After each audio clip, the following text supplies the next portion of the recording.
Great to have you here at Safeco Field tonight for the series finale between the Mariners and the Minnesota Twins. Aaron Goldsmith, Mike Flowers. And Mike, this is something you don't see very often. The starting pitcher walking in from the bullpen, but tonight's situation a little unique. Well, it is. Tom Wilhelmsen has been pitching in the bullpen, and so he decided to get started a little bit later so that when he came in from the pen, you'll see him. He'll pick the ball up and step right on the mound. Typically, the starter will come in, go into the dugout, get a drink of water, towel off a little bit, have a conversation with the pitching coach. Tom wanted to keep this like a normal bullpen appearance for him, and that's the reason why it's unusual, and I also think it's a good idea.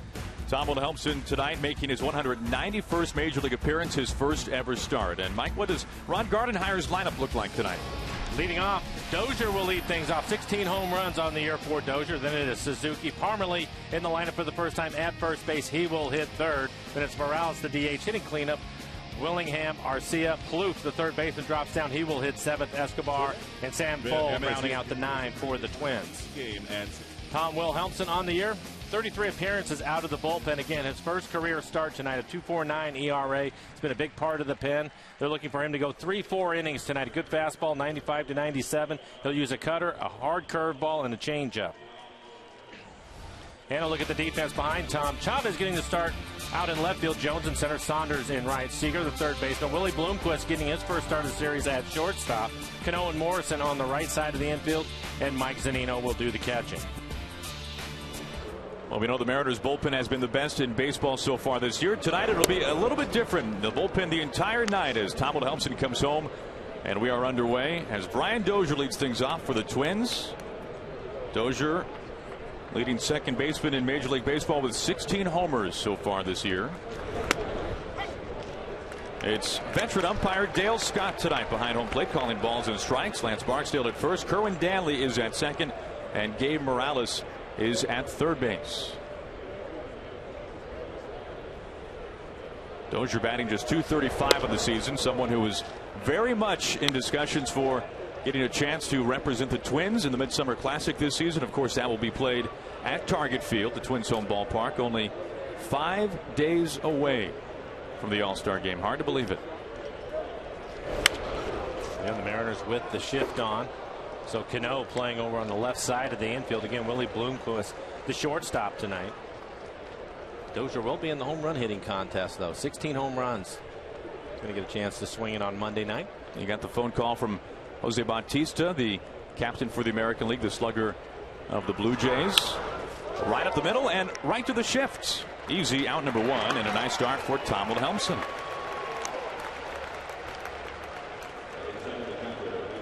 Well, I thought it was a great idea. I heard Charlie Furbush talking earlier today, and Tom trying to decide last night as he sat in the bullpen how he was going to come out and make this start.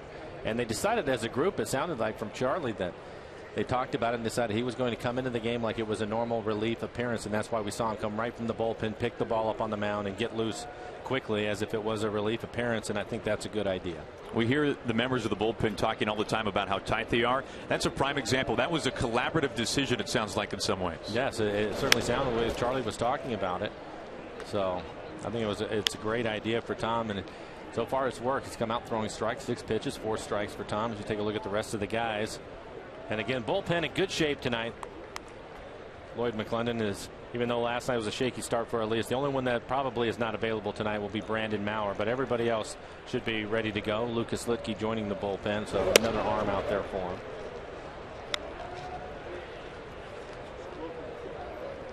And you can see Tom, they've had a chance to give him some work. In the month of June, 3 outings of 3 innings or more, so he's been stretched out some, and I think that they would be thrilled if he can give them 4 innings tonight. His 1-1 pitch to Suzuki, and that is in there for a strike. A lot of guys available tonight. It's a deep bullpen. It is. They've added members out there. Of course, a roster move coming today as Lucas Litke has been recalled from AAA Tacoma. Stephen Pryor, who worked last night, made his 2014 Mariners debut, optioned back down to AAA. As you can see, Litke back in the bullpen with the Mariners. Was up and down a number of times a season ago. Best bullpen in the American League. It has been absolutely lights out so far this year. The bullpen that was the second worst in baseball a season ago. Only the Astros a poorer pin than that of the Mariners, but how things have changed in 1 year. And a full count. The thing that is amazing about them is they're out in front ERA wise by a pretty good margin. The Mariners #1 again in the bullpen, 2.38 ERA for them. The closest is Oakland, who will be in town tomorrow, and Oakland at a 2.93. That's how dominant that pen has been.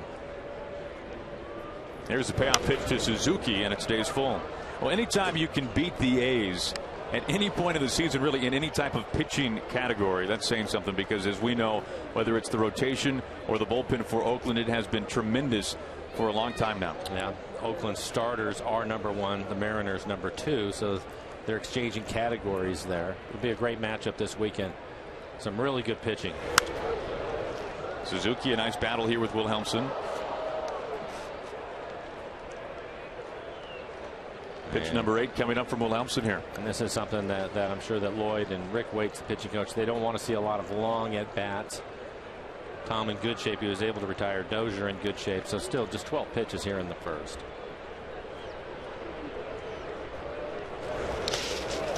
Ball 4. 1 out walk puts Suzuki at first base, so a lengthy at bat. And Wilhelmsen now to face Chris Parmelee. After 7 pitches, Tom decides to throw him the 12-6 curveball in the dirt, and Suzuki able to check his swing. It's been a good first half for Suzuki, hitting .303, name of the layoff of that curveball. So 1 out, 1 on. Parmelee steps in. The Twins #3 hitting first baseman. Twins winning last night in convincing style, 8-1.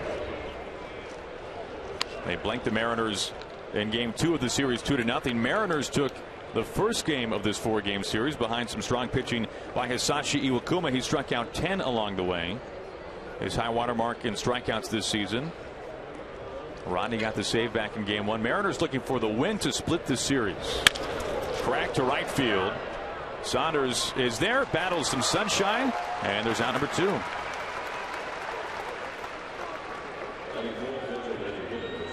Right field a little bit tough here in the first inning, maybe the first 2 innings. Saunders, as he backs up towards the warning track, that's when he'll be in the sunshine.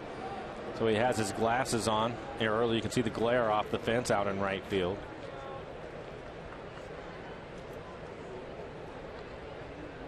Two out. Suzuki at first. He reached on a walk. You saw 8 pitches in that at bat. Here is Kendrys Morales.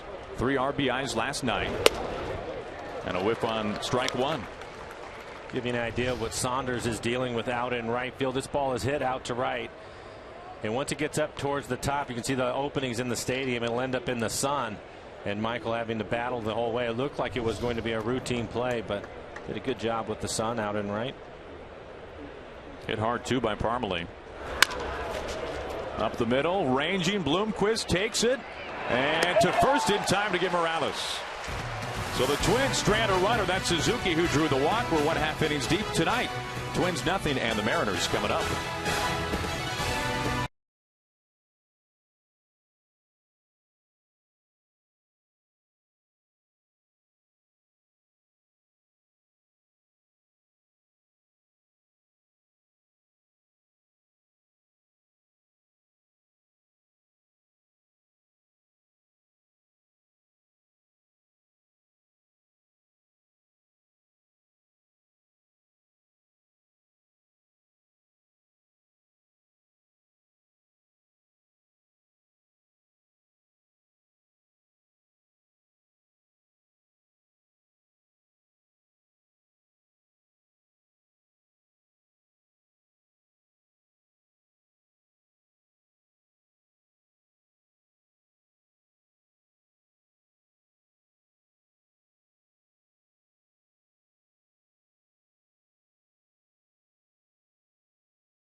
later half of the first as we move to the bottom of the first inning. Beautiful night here at Safeco Field. Glad you can have us here on the telecast. Aaron Goldsmith alongside Mike Flowers. And Mike, what does Lloyd's lineup look like tonight? Tonight's starting lineup's brought to you by Chevron. Leading off, it'll be Indy Chavez. Then it's Jones. Robinson Cano hitting third. .323 average for Cano against the Twins. See, .475 against the Twins, so hopefully some hits for Cano tonight. Seager, the cleanup hitter. Then it's Hart, Morris, and Saunders will be hitting seventh tonight. Zunino and Willie Bloomquist getting his first start in the series. He rounds out the 9 for the Mariners. So here is Indy Chavez facing Johan Pino. Pino, an interesting story. A 30-year-old rookie out of Venezuela. He makes only his 5th major league appearance or start. They've all been starts here tonight. His last time out on the 5th at home against the Yankees. And in that start, Pino went 6 innings, a run on 3 hits, and no decision. Made his major league debut earlier this year on June the 19th against the White Sox. And he pitched well, 2 runs over 7 for a no decision. Chavez, a fly to right field, but Arcia has plenty of space, and it's out number 1. Take a look at the rest of the defense for the Twins tonight. Willingham getting the start in left field, Fold in center. Arcia out and right, and on the infield, Plouffe at third base, Escobar and Dozier playing up the middle. Parmalee getting his first start of the series at first base, and Kurt Suzuki, the All-Star, will do the catching tonight. For Pino, his 5th start of the year, 0-2 record, ERA just under 5, 15 strikeouts to 5 walks. Opponents hitting .265. He's given up 1 home run this year. For Pino, not overpowering. His fastball will be 87 to 89. We'll mix in a curveball, a slider, and a changeup. After a couple of fastballs to Chavez, it was the changeup that he was able to get him to fly out to right. So far this season, over those first 4 starts from Pino, it's really been the lefties who have been able to hit him much better. He's a right-handed pitcher, of course. Lefties batting .316, right-handers .222. And of course, the Mariners lineup stacked with lefties as usual. As usual. And I think that the biggest reason why is you can see the little bit of a turn, not quite to where Felix is at, but he will turn. There's some deception to his delivery. He will hide the ball, and I think that the left-handers have a better view of him. Again, he's not overpowering. He will change speeds, pitch backwards at times and count, so the Mariners are going to have to show some patience with him.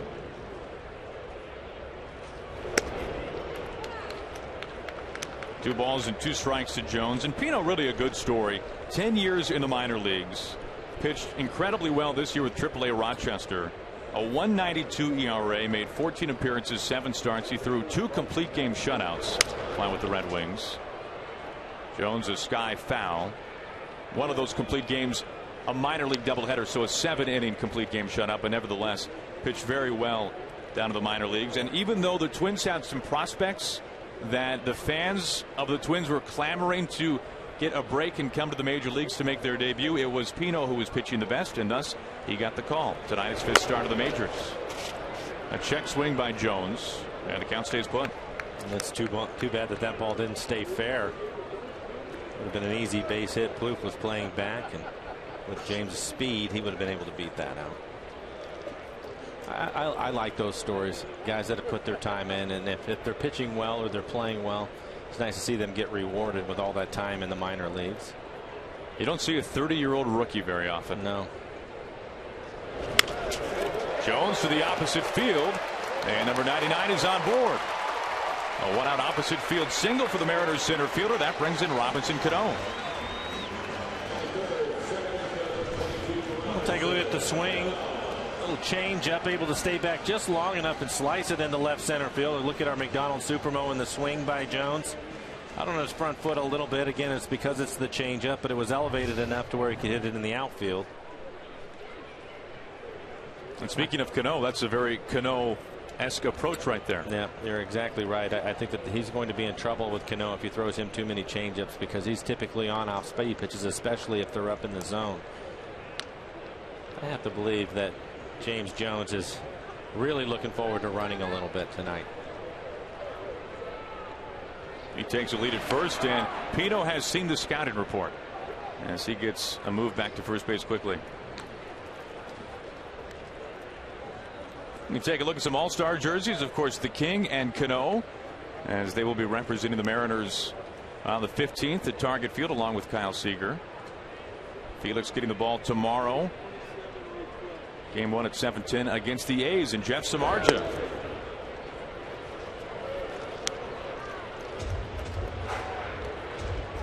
A's will be coming to town after a recent 6-game winning streak as they continue and finish up the Bay Bridge Series interleague play with the Giants. And then that'll be it for the first half. One ball, then one strike to Cano, who enters tonight batting .323. He's homered 6 times, driven in 52. I think if Jones is going to try to steal, he's going to have to time it a little bit. Pino, pretty good slide step. He looks like he's quick to home plate. And another watchful eye look over there to first base on Jones.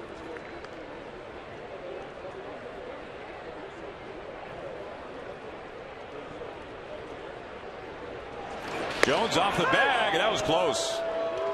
Quick feet. Jones gets one of the bigger leads that you will see, and he's quick enough to be able to get back in time. He will dive to the back corner of the bag, make it a little bit longer tag for Parmalee, the first baseman, and he just beats it. There he goes.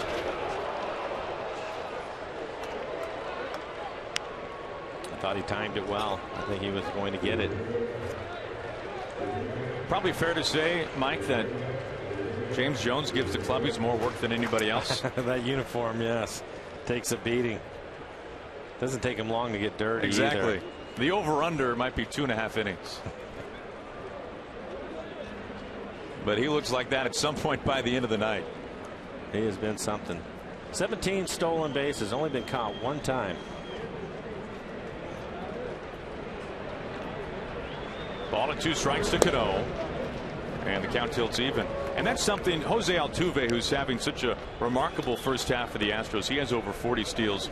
And the one thing that he's done such a much better job of this year, in his own words, is his efficiency. He's not being caught stealing base. And he said that that was a big point of emphasis for him. He said, what's the big deal of stealing 40 bases if you've been caught 15 times? And for Jones, as you mentioned, caught only 1 time in 18 tries.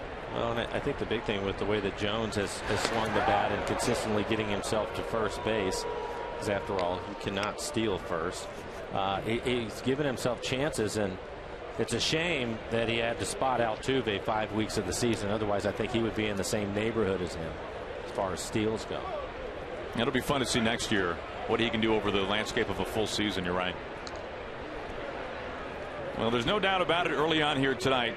Jones has really caught the eye of Johan Pino, and this has slowed this first inning down. And the count pushes full to Cano. And Pino has been on the mound. Base runners 2 for 2 off of him trying to steal, and I think because of his quickness to first, you haven't seen many attempts against him, but already Jones willing to try it. I'm thinking he will be running for sure on a 3-2 pitch with 1 out. Nothing else, try to stay out of the double play. And there he goes. Twisted pop-up. Here comes Full. And the center fielder is there. So 2 outs. Cano out to center. Jones stays put at first, and that brings in Kyle Seager. And Mike, we talk all the time about the distractions that a guy like Jones can have on a pitcher. How does that reflect, though, on the person in the batter's box? In that case, it was Cano, now Seager. What kind of the difference in pitches? Well, I think there's a couple of things to consider. I think when Jones was leading off, whoever was hitting second, whether it was Chavez or Saunders, those guys' job is to take some pitches to give him an opportunity to run if he wants to. Now that he's hitting second, it's really on Jones. You're going to let Cano hit, and you're going to let Seager hit. But I think because of the caliber of hitters that they are, both of them all-stars in Cano and Seager, the pitcher is not going to give in to them as much as you would think as far as throwing more fastballs. He's going to rely more on his manager to figure out when to pitch out. But I think he's going to just pitch his game and do the best that he can to try to keep him close. I think where it gets a little bit different is maybe when Saunders, who's hitting 7th in the lineup, then somebody that is hitting 8th, and tonight it'll be Zunino. Maybe he gets a few more fastballs to hit. They'll go after him a little bit more to give them a better chance to throw Saunders out. But I think where Jones is at, they're not going to change the way they pitch to Cano or Seager, even though they throw a breaking ball or a changeup and he guesses right, they're going to have no chance to throw him out. Another move. Close again.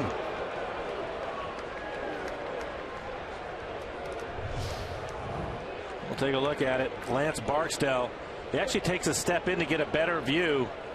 And Parmalee thought he had him, and he may have. And right now, Parmalee looks like he's buying some time out of the bag. Good pick and a quick tag. And yep, here comes the manager, Ron Gardenhire. And he'll have a conversation with Lance Barksdale, the first base umpire tonight. Now he saw how close that was. And this is the art of the turn. We have seen this by every manager in baseball. Lloyd's as good at it as anybody else. Turning the umpire so that you can look into your own dugout and you can get the thumbs up or thumbs down or whatever the code might be. And in this case, it was a thumbs up as the Twins want to take a look at this one. Dale Scott, the crew chief, and also the home plate umpire, and he catches him leaning. That's going to be the difference. It looks to me as if Parmalee was able to tag him on the elbow before his hand was in there. And the Twins will challenge the play. And we'll take another look. This is a great look at it as he goes to the back corner of the bag again.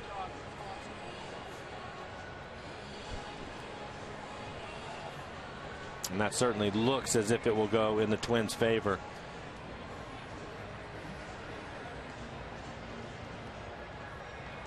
Now we saw one close one before that, a couple of moves earlier, and he is out. So that'll be it for the Mariners here in the first inning as Kyle Seager is left stranded at the plate. We go to the second. Mariners and the Twins scoreless.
Score, Mariners and the Twins, final game of the series.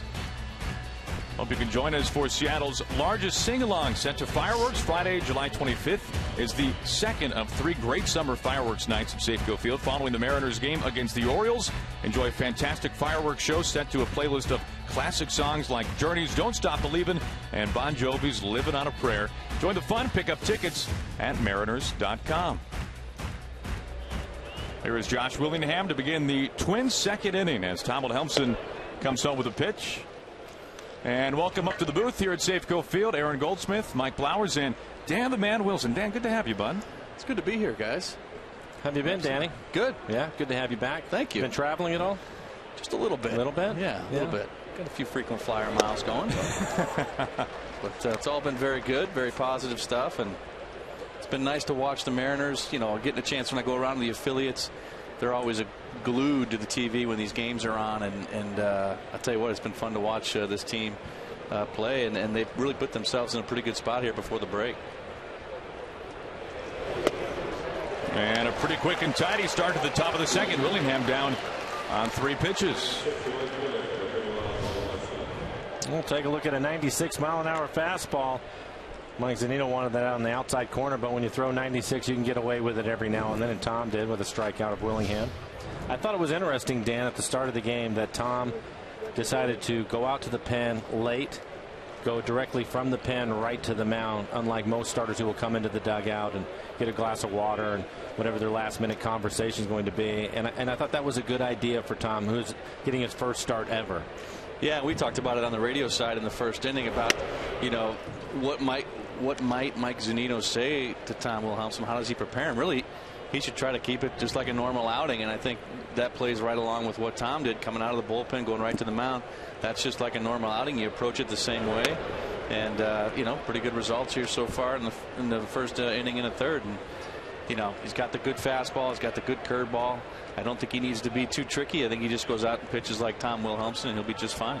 Yeah, I mean, he's pitched great. He's part of the best bullpen in the American League, and Tom's a big part of that. I like the fact that they didn't just randomly grab him and throw him in this. Everybody's talked about the bullpen by committee today.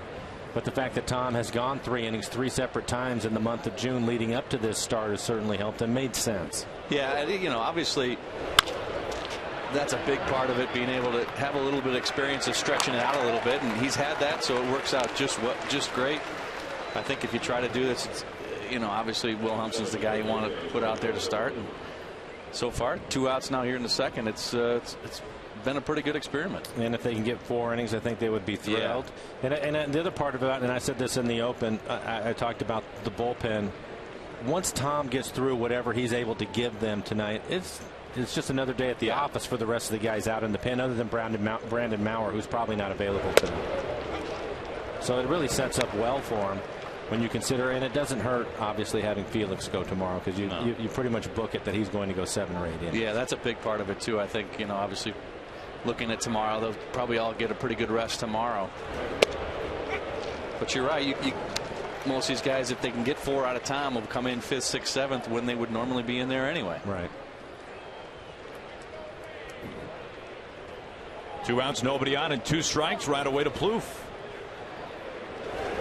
Make it 3 strikes. 1, 2, 3. Top of the second for Tom Wilhelmsen. He strikes out a pair. And a nice start so far tonight for the bartender. We go to the bottom of the second. Scoreless here in Seattle.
Baseball on Root Sports is brought to you by Ford. We are local, and by the Emerald Queen Casino, presenting live action with Cage Sport Mixed Martial Arts July 19th.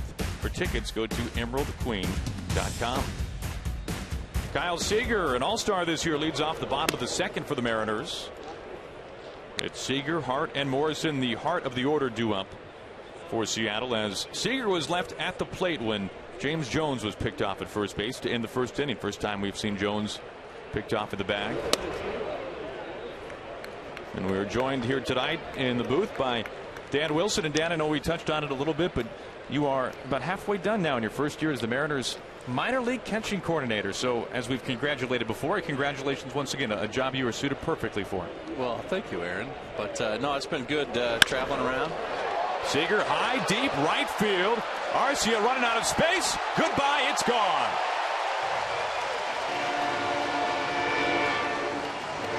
The Mariners strike first, and they strike early here tonight against the Twins. 1-0 Mariners. Kyle Seager, his 14th homer, his 60th RBI.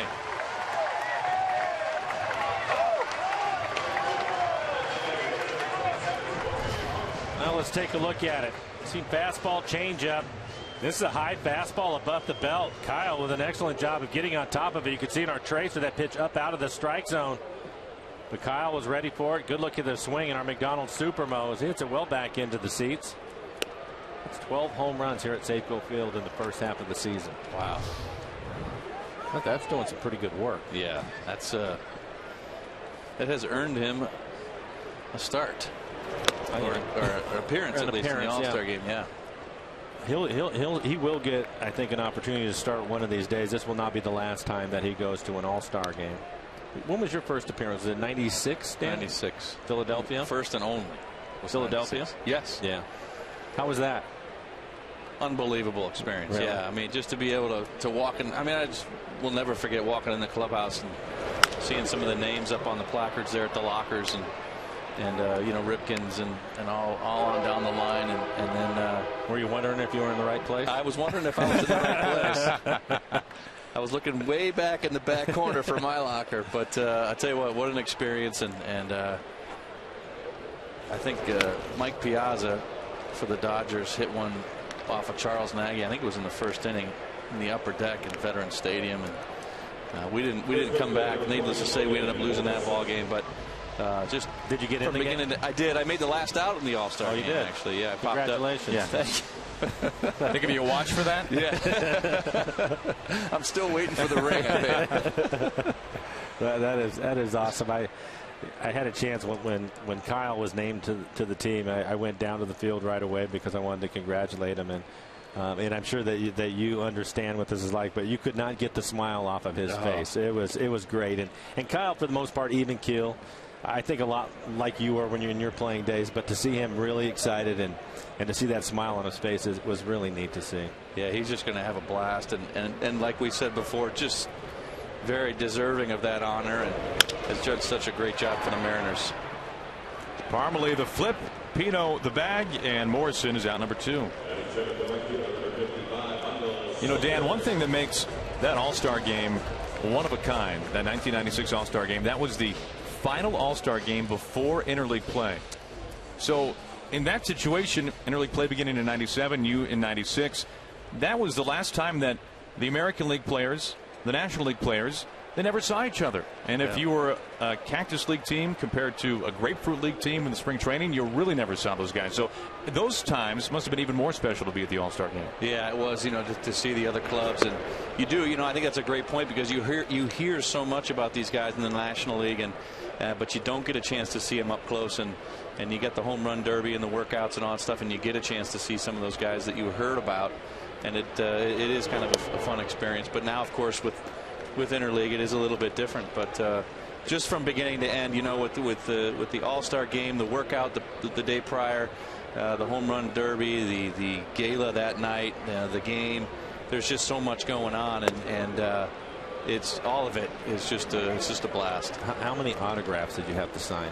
Yeah, I've seen the table of baseballs. There's an autograph room, and they usually clear out one of the old equipment closets, and there's just balls after ball, and dozens of balls and bats and everything that gets lined up, and you spend a good half hour, 45 minutes putting your name down on stuff, but you're excited just to be there, and you know, and you look and you're getting ready to sign a ball, and there's, you know, Hall of Famers on there that have already signed it, and pretty exciting. Up the middle, Saunders aboard with 2 outs. You never can really say why, but for some reason Michael Saunders has liked seeing the Twins pitching this year. Coming into the game, he was hitting .500, 11 for 22. And another solid base hit, another line drive for Michael back up the middle. Great to have him back from the disabled list. And I like where he's hitting now. I think when you look at this lineup, Jones has done such a good job of getting on base, and of course Cano and Seager and Morrison has swung the bat. Now you have a guy at the bottom of the order that could pop one with Zunino too and help you score a few more runs. And I think that with Michael down there hitting 7th, there's still some damage left in your lineup, and he can get on base quite a bit and hopefully get Zunino a few more fastballs to hit. Yeah, absolutely. Steal a bag, get in scoring position as well. And I think you're right. It's a great spot for him down there, down in the 7 hole, 7, 8 hole, somewhere down there. And boy, he seems to have responded down there as well, Mike. No balls and a strike to Zunino. Hard hit down the left field line. A lot of hook to it. And it's strike 2.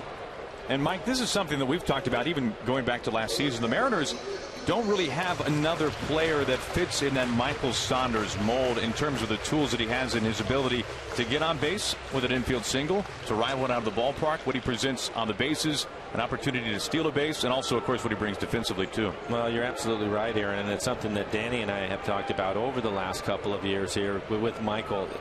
The tools that he has, it's rare to see a player with his size and strength and the things that he can do. The good news now, Danny, is he's being consistent with his play. Zunino down on strikes. The Mariners grab a run, though. Seager's homer through 2. The Mariners on top.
Nothing thanks to a Kyle Seager leadoff homer in the 2nd. And this weekend, there's no doubt about it, Safeco Field, the place to be. It's an AL West showdown as the Mariners take on their rival, the Oakland A's, in a big-time 3-game weekend series beginning tomorrow right here at Safeco Field at 7:10. Be on hand as the division race really begins to heat up.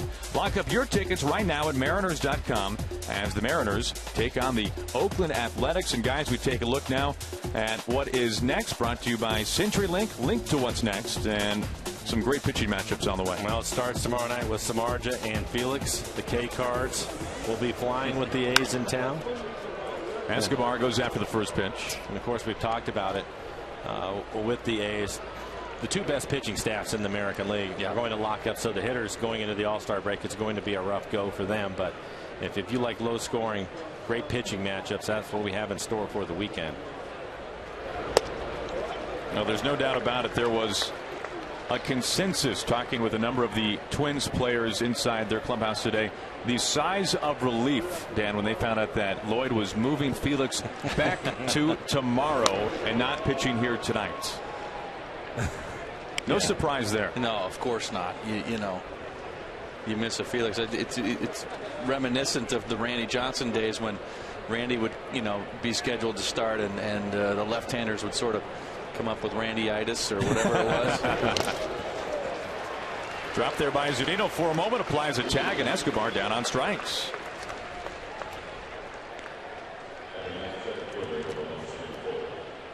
Well, tonight, during the course of this evening's broadcast, some minor technical difficulties, and as a result, the miles per hour on each pitch will not be seen on the EQC tracer, but instead you can see it up there on the score graphic at the very top left-hand corner of the screen. So it'll be there all night long. Just look for it in a slightly different place. You'll see it after Big Tom's first pitch. 94.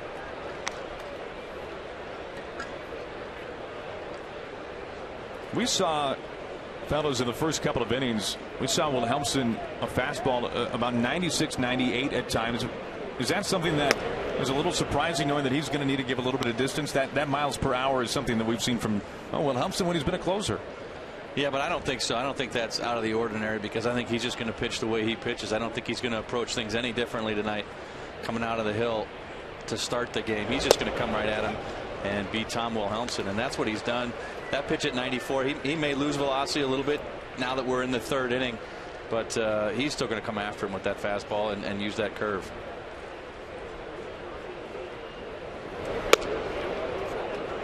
Count goes to 3-1 on Sam Fuld, the number 9 hitting center fielder for the Twins. And for Wilhelmsen, Mike, this is a guy that has really added to his repertoire over the years. No longer just a fastball curveball guy. Has the cutter, the changeup, a slider too. Yeah. The biggest thing with him is he's always had the good fastball and the 12-6 curveball. And it's interesting, I think, if you look at Tom, and you can see the percentages this year of what he is throwing. His fastball at 95 miles an hour, very good. And then the curveball, you can see the percentages on the whip percentages for it. But I think one of the big pitches for him has been the changeup. He will mix in the slider, and sometimes it looks more like a cutter. But I think the changeup has been a big pitch because of the left-handers. Yep. And all of a sudden, I think that sometimes it's funny, Dan, you lose a pitch, and he lost his curveball, couldn't throw it the way he wanted to, had to find something else. And he's come up with a really good changeup in the meantime until he's finally found that curveball again. Well, and that's what a third pitch can do for you, if it kind of keep you in the at-bat until you can find, or keep you in the game until you can find that third, your second best pitch again, the curveball. But I bet you the majority of those changeups are to the left-handed hitters. So you're right, it's probably a neutralizing pitch with those left-handed hitters. 1 out, 1 on.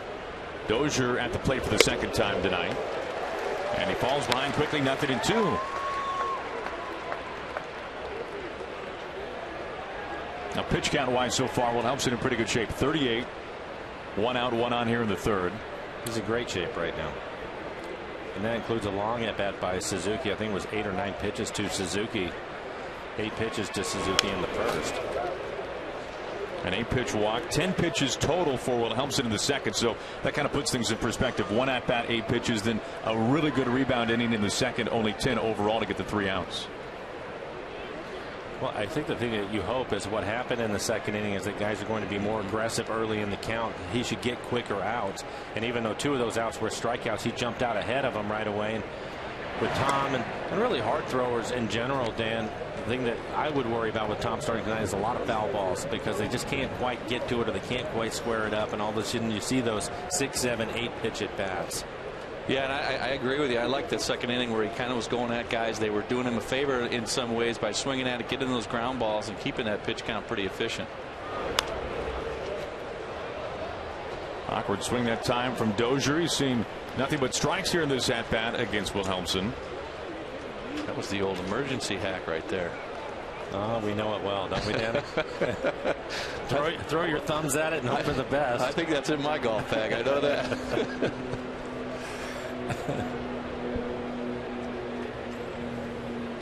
Shift on for Dozier. He's got some pop to the right side. Instead, he goes the other way.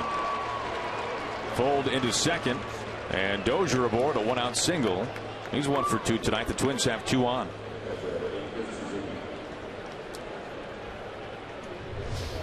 And he gets a fastball. Look at our McDonald's Supermo, the fastball. 94 miles an hour on the outside corner. And give him credit, does a good job going the other way against the shift.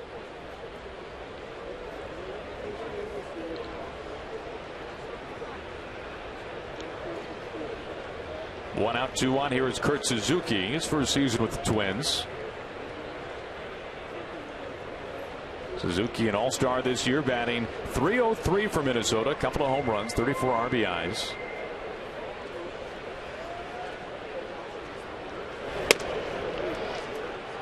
Suzuki has a very good relationship with a member of the Mariners coaching staff. That's bench coach Trent Jewett in his first season, as pitching coach Rick Waits makes a jog out to the hill. He's met by Zunino to talk things over with Wilhelmsen. And both Trent Jewett and Suzuki in our nation's capital last season. As Jewett, you see there in the middle between Lloyd and Rich Donnelly, the Mariners third base coach. As last year it was Trent Jewett who was the Nationals third base coach, Dan, and they have such a high level of mutual respect for each other. They both call the other one of the hardest workers they've seen in baseball. And Trent loves the way that Suzuki calls the game, works with the pitcher. And one of the comments that he made about Kurt Suzuki, which was so interesting, he said he puts himself ahead of the pitcher, which is something you don't hear that phrase thrown around a lot. Yeah, and it's interesting that you mentioned that, Aaron, because I had a chance to talk with Bobby Cuellar before the ball game tonight, who is bullpen coach for the Minnesota Twins, but was the Mariner pitching coach in '95 during that magical season. And so it's great to get a chance to catch up with Bobby. But he was talking about Kurt Suzuki as well, mentioning the same kind of thing, that he just loves the job that Kurt does back there.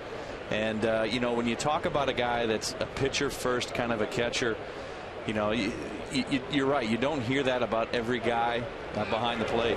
Both take off. Zunino, a gun high, not close, into left field. Full picks himself up and he scores, and we are tied at 1.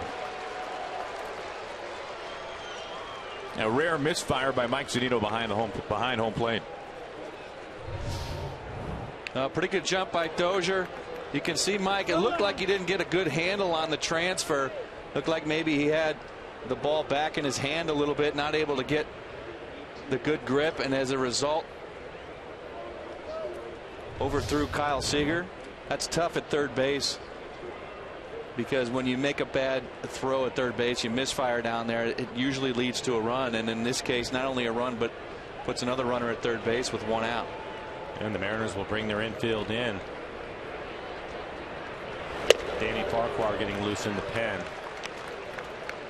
I was wondering, looking at the replay of that, Dan, it looked as though Suzuki, when the pitch was thrown, he not only stood straight up, but he actually raised his bat up high in the air as if he was getting out of the way of the pitch, and maybe he was, but I'm wondering if that distracted Mike a little bit too on that throw, because you have to work your way around the hitter. You have to go around that hitter. He's entitled to the batter's box. Take a look again here. Suzuki kind of spun a little bit and might have distracted Mike a little bit when he brought his hands back down. Maybe Mike thought his hand was going to hit the bat. Tough to say. Count full now on Suzuki, tied at 1. So a double steal for the Twins, and then the error on the throw by Zunino behind home plate. Ron Gardenhire putting the game in motion early here tonight. It was Kyle Seager with a leadoff homer to right field in the second that put the Mariners on the board first. Payoff pitch to Suzuki, and it stays full. I thought it was interesting. Before that pitch, I was looking down at the field, and Lloyd McClendon and Trent Jewett both were yelling at Dale Scott, and Dale looked over at him, and they were changing it, saying 2-2 is the count. 2-2 is the count. And Dale flashed a 3-2 at him. And then it looked like Dale turned around and asked Suzuki, what do you have? And Suzuki went, yes, it's 2-2 instead of 3-2. High to center. Jones has some space. Dozier at third, ready to tag and go. He does just that. Here's a gun home. Zunino, not in time. Dozier's safe.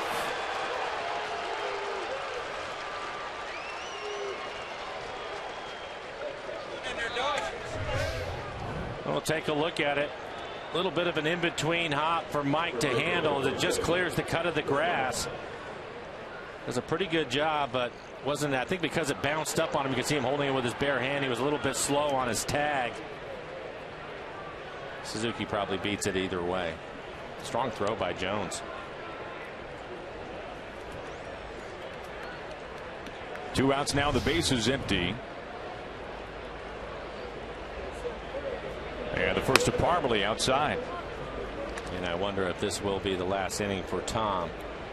Now at 50 pitches, his season high 52 against Houston. So this may be it for him.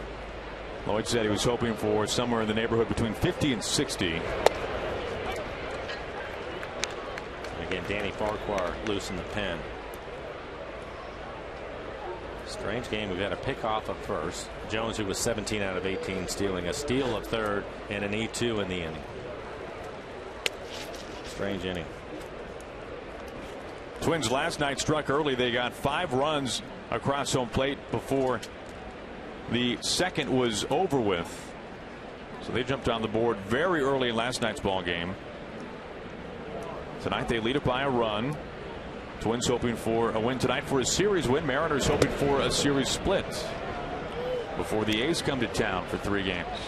And a pretty good fastball just off the outside corner at the top of the strike zone.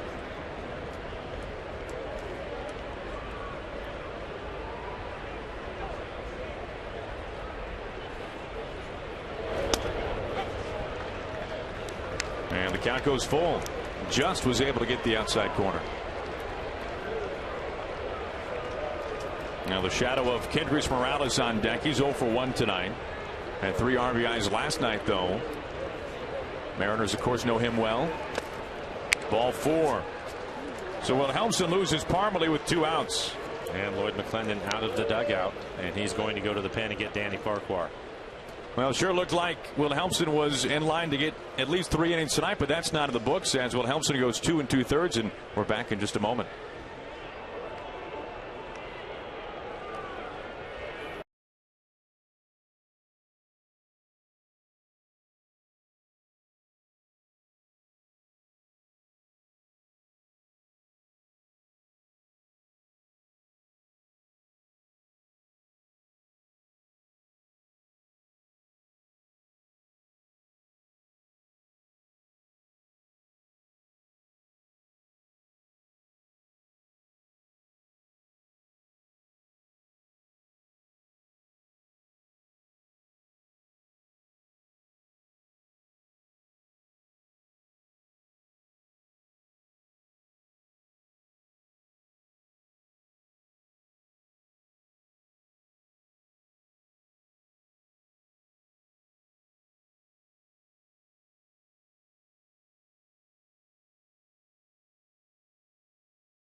Using the hashtag Mariners fan photo for a chance to have it shown later in the game. Brought to you by AT&T. The Twins have scored twice here in the third. They have 2 outs, and Parmalee on at first base as we take a look at who did not pitch out of the Mariners bullpen a night ago. And of course, first on that list, Mike Flowers, is Danny Farquhar, who takes them out now and back of Wilhelmsen. Yeah, Danny will take over now, and I thought Tom really had good stuff. He only gave up 1 hit, but 3 walks, pushed his pitch count up. For Danny on the year, a 1-1 record, 2.61 ERA, 44 strikeouts in 38 innings pitched. Opponents hitting just .218 off of Farquhar. Farquhar, his fastball will be 94 to 96 miles an hour. Will mix in a cutter, 89 to 91, and a great 12-6 curveball. They bring up those walks, 2 here in the third. 27 pitches for Wilhelmsen to get those 2 outs in this third inning. As Parmalee's at first base.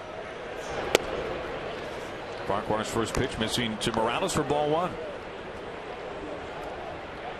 We mentioned Morales last night for the Twins, 3 RBIs. And he leads Minnesota with 14 runs batted in since he debuted with the Twins on the 9th of June. Ropes a pitch to right field. Saunders, a leap and a catch. And that'll do it for the Twins in their half of the third, but they get 2 runs And through 2.5 innings here at Safeco Field, the Twins lead 2-1.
Runs, one unearned in their half of the third. We go to the home half as Willie Bloomquist, who gets the start tonight at shortstop. Brad Miller a night off.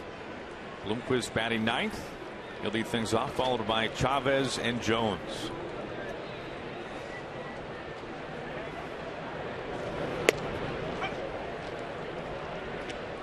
And Willie has played well. 38 games for him. I think 268. Playing shortstop tonight. He's played third, he's played second, he's been at first, also in the outfield, played left field, and he gets a base hit. He pushes average up over 270 now. We'll take a look at what's happening around the division within the American League West. As the Angels still hold the top spot. The Athletics, rather, the Angels right behind them, 4 games in back of Oakland. Of course, the A's coming to town, then the Angels after the All-Star break, as we take a look at the Mariners calendar, brought to you by Sleep Country USA.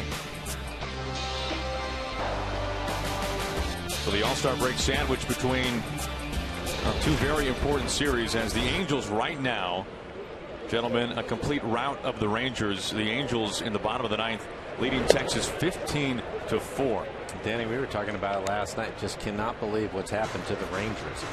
The injuries that they've had, and now to see them in last place, Houston ahead of them, and it seems every night they're getting throttled like they're getting beat up again tonight. That's going to be a long, hot August, I think, down in Texas. Probably right. Probably be the first long second half of the season for Ron Washington, who's done a really good job down there, but he's missing a lot of players, and this goes to show you how fragile it can be for your team in this game at times. And staggering, a team that a number of people probably predicted could win the West this year, and for good reason. The offseason acquisitions, Fielder, Chu, they've dropped 18 of their last 21 games. Chavez at the plate for the second time tonight. You look at how quickly that division has gotten away from Texas. They were separated by less than 4 games, 3.5 back on June 20th. Going into a 3-game series with the Angels. The Angels then swept the Rangers in that series, and since that time Anaheim has moved up 12 games in the standings in 19 days. Routine out number 1 as Bloomquist stays put at first. So things got away from Ron Washington's club almost overnight, it feels like. Well, it's good news for the Mariners. There's an opportunity there. It's one of the teams that you thought they were going to have to fight against, is now they're so far back. And you showed the schedule there with the A's coming into town and then get the Angels right after the break. So the Mariners have a chance, if they play well, to do some damage, really. You'd really like to see this offense get back on track. They've struggled over the last week, but for the most part, I think hitting with runners in scoring position, they've done a good job of that. But over the last week, it's been a struggle, and you'd like to see them get back on track going into the break. Yeah, I think you're right. I mean, obviously with Oakland, the 3 games before the break, obviously huge, and you got the pitching matchups to go for you, and then after the break, come out swinging and hopefully catch some games with the Angels. Obviously, the Angels may be banged up a little bit on the mound with Wilson down now, and Weaver a little bit. Seems like his back tightness is kind of acting up, so maybe an opportunity there to get the bats going as well. So really, the Mariners have a chance here in the next 6 games to do some damage. Jones takes a hack on 1-0. It makes it 1-1. First things first, they need to try to get this win tonight. Yes. Split the series with the Twins, and then you can move on to that big series for the weekend. You bring up Weaver. He had to exit his last start after 2 innings because of some back tightness. He's okay. He'll get his next start on Saturday. Meanwhile, the A's with a matinee earlier today in the Bay Bridge series as they win it over the Giants 6-1. C.J. Wilson, meanwhile, has been put on the disabled list by Mike Scioscia. There goes Bloomquist, hit and run on, but a foul to make it 1-2. And it looked like it was a good pitch for Jones to handle. 88-mile-an-hour fastball out over the plate, and he knows it. Pretty good jump by Willie at first, but that was a hit and run. Lloyd would like to see him put that pitch in play. Jones with a base hit his first time up.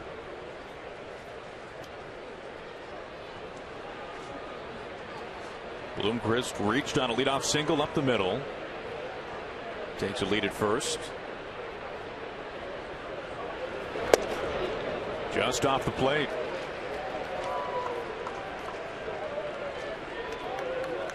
Dan, one of the things that stood out to us so much about James Jones in his limited time in the major leagues, he seems to know his game and his swing incredibly well for a young player. Not trying to do more than what his skill set is. He's a gap-to-gap guy, as he says, who needs to get on base and run the bags. Well, it's interesting. We were talking on the radio side about James going into Skipper Lloyd McClennan's office a couple of days ago and saying, Skip, what do I got to do to get better? And Lloyd's never had that question before. It kind of shocked him a little bit. But I think that's very indicative of the type of guy that James Jones is. Just a guy who's, you're right, he's a guy who knows himself. He wants to get better. And I think that base hit in the first inning was a very good indicator of that. He just kind of pushed that ball right in the left field, got on base, and caused a little havoc, and was eventually picked off on the replay. But you're right, he's the guy who gets on base. He puts a bug in the pitcher's ear. They throw over a bunch. They kind of break up the concentration of the pitcher. And with guys like Cano and Seager hitting down there behind him, that's a valuable tool to have a pitcher distracted, because if they make a mistake in that distraction mode, those guys are going to hurt him. And that was one of the great things that Lloyd McClendon said to James Jones during that conversation, is don't let this guy, meaning Robinson Cano, out of your sight. This is a role that Cano, of course, had Derek Jeter play in his career, and now he's able to play this role as the veteran and the mentor to a number of young players. Danny and I both did it. We followed Edgar around for a number of years trying to figure things out. A 2-out rip to right. Bloomquist to second, charging to third. He gets the stop sign. Cano, a hard single with 2 outs.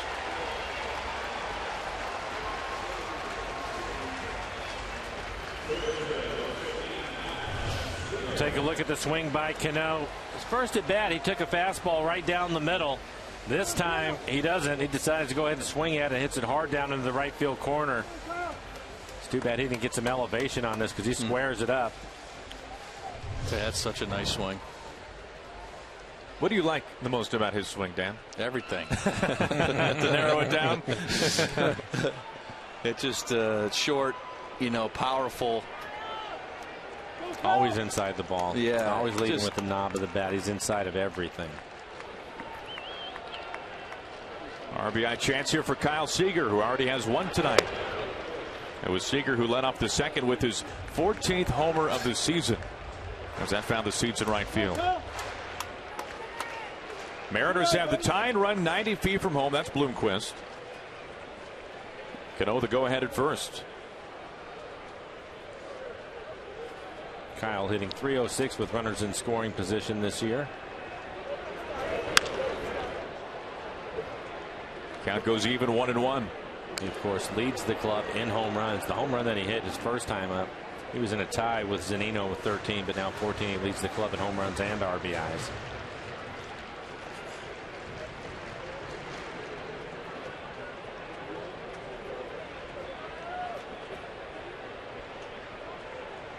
A big base runner out at third base. That's Bloomquist.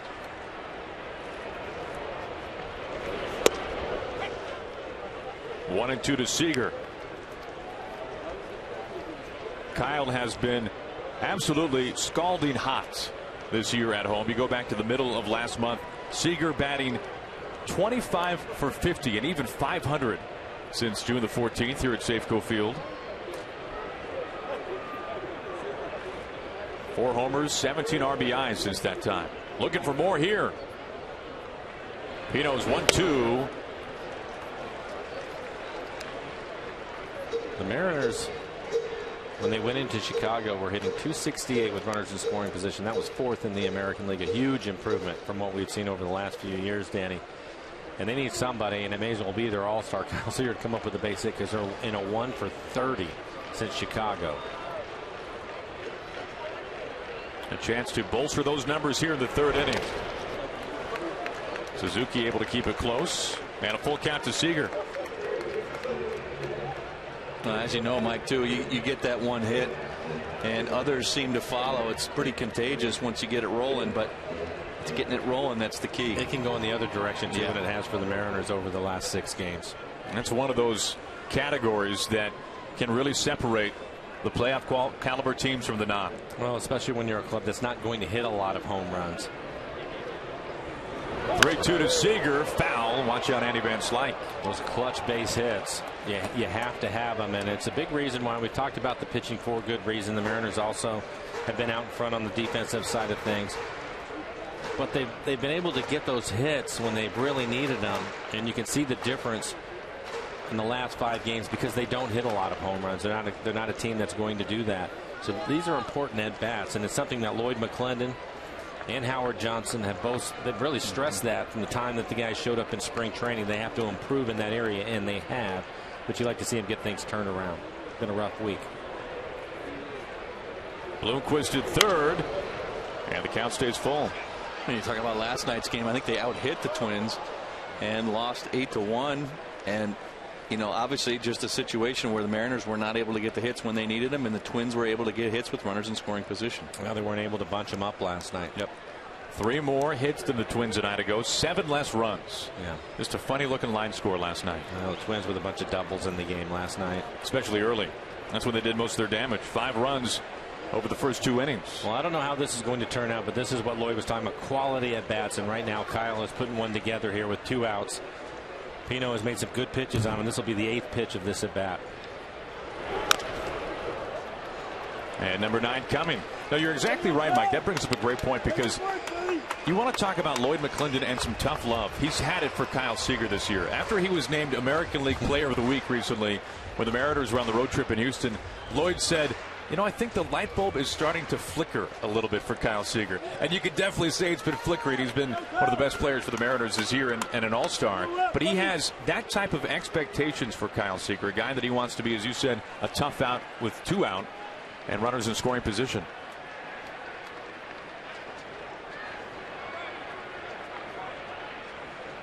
Once again, the payoff pitch, and it's ball 4. What a great at-bat by Kyle Seager. He loads him up with 2 outs.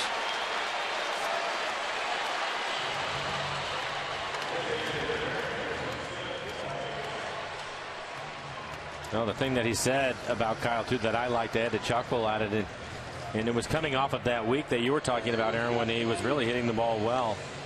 And one of the things that Lloyd said is, he said, you guys are excited about it. He goes, but for me, I don't think he's a 260 hitter. He can be better than that. And everybody's excited because he's hitting 260. The expectations have been too low, and I have higher expectations for Kyle.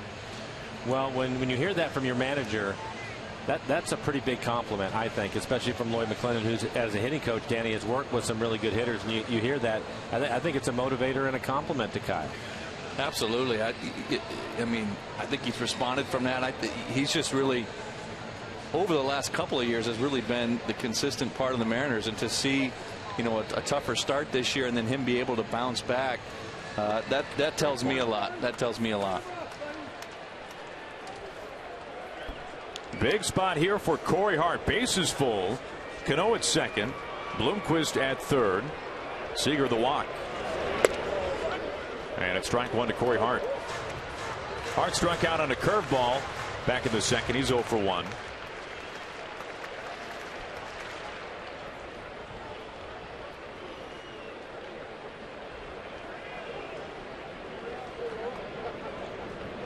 Tying run at third base.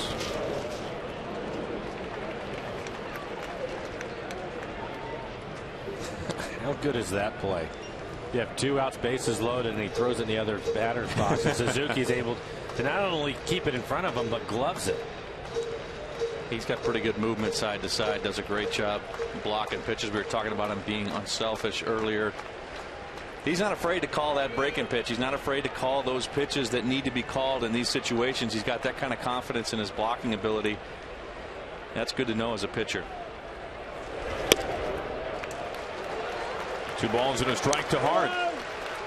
You get some guys back there with runners at first base in a steal situation may call for a fastball rather than a breaking ball, but not a guy like Kurt Suzuki. He understands what it means to put the pitcher in front of his own game, and he'll do that. He'll make the right call because it's what the pitcher should be doing. Breaking ball that time, and it goes even to Hart. That was a close pitch. Well, according to the tracer, it was on the corner. All 4 pitches breaking balls to Hart.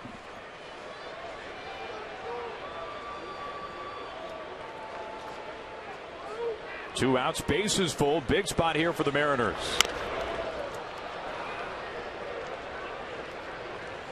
And you talk about Suzuki and being unselfish, and tonight, as we mentioned earlier in the broadcast, working with a pitcher that it's an interesting dynamic, Dan. He's a veteran when you look at his age. He's a rookie when you look at the number of starts and innings pitched. A 30-year-old rookie from Venezuela, and Johan Pino tonight making just his 5th ever start in the big leagues. Which tells you how much he's relying on Kurt Suzuki. A guy with not a lot of experience is really relying on him tonight to get through this ball game. Once again, the 2-2 to Hart. And a full count. And a good eye just off the outside corner. Suzuki really wanted it. Gave the ball a little flip there out of his glove. Knows it was close, and they really wanted that pitch. Now the question becomes, do you go back to the breaking ball here, 3-2, Mike? Mariners have him loaded up. 2 outs, the payoff pitch to Hart. Back to the glove of Suzuki, and the Mariners leave him loaded. Tough out there to end the 3rd, and we go to the 4th. Twins still have the lead by a run.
Jack in the Box for the new Jalapeno Ranch or Barbecue Ultimate Cheeseburgers at participating restaurants. By CenturyLink, your link to what's next. By Pizza Hut, make it great.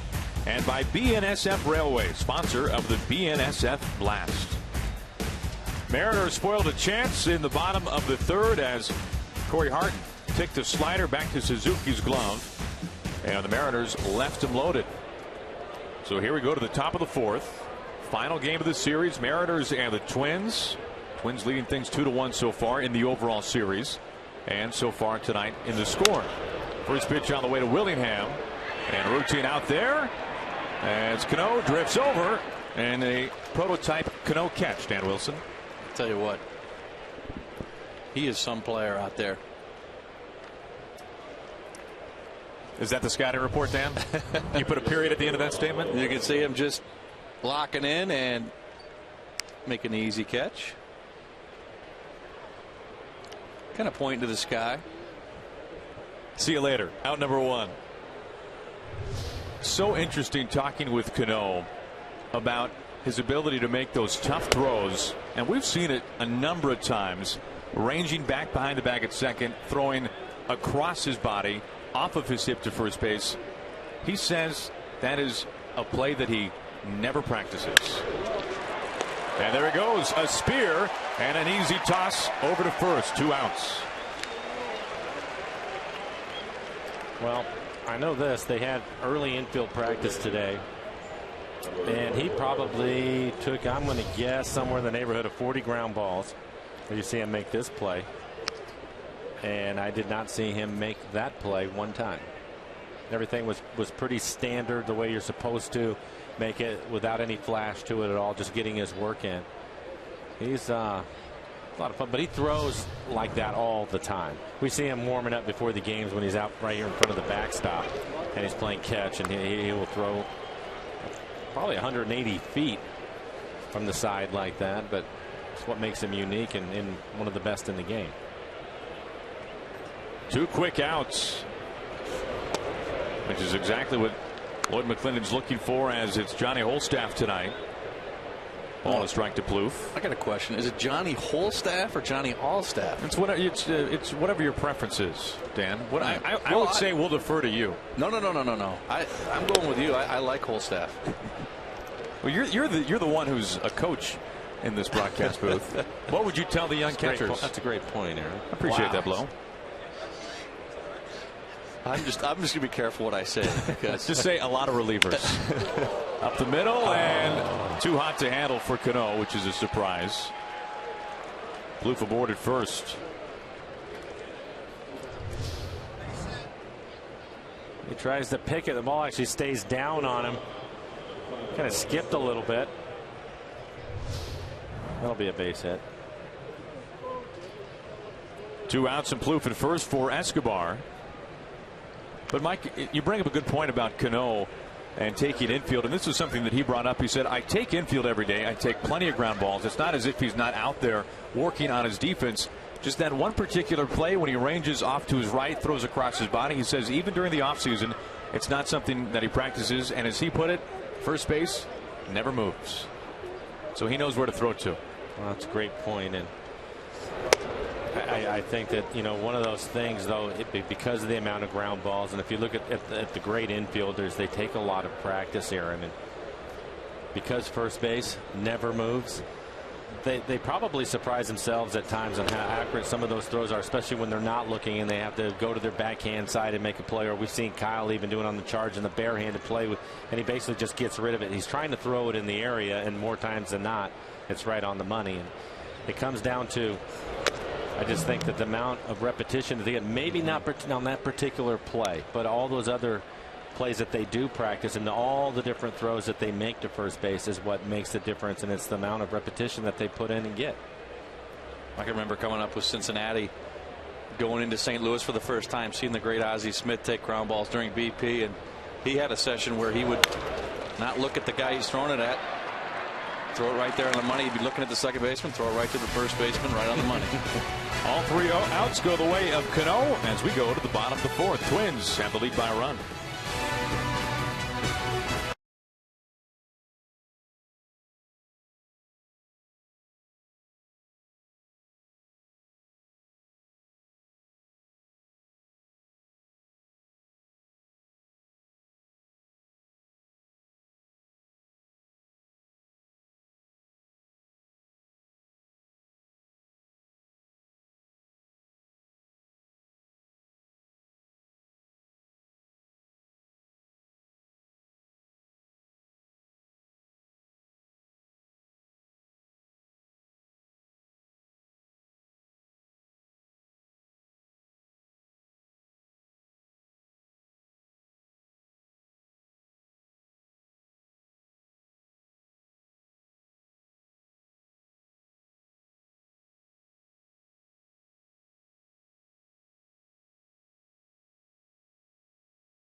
game, Mike, and it came when Corey Hart came up with the bases full. Well, we were talking about it when Kyle was hitting, that they needed somebody to come up with a big base hit. Kyle ends up walking to get to Hart, and it's a number of breaking balls. In the end, it's 5 breaking balls to Corey. That's a fastball off the plate away. He takes a fastball for a ball. I don't know, 3-2 count with the bases loaded. It's a breaking ball, and it's a hanger. It's up and in the middle of the plate. Corey just missed it. So the Mariners, overall, the last week or so, we've seen a lot of that, and then that's one of the reasons why they're struggling to win games, even though their pitching has been really good for the most part.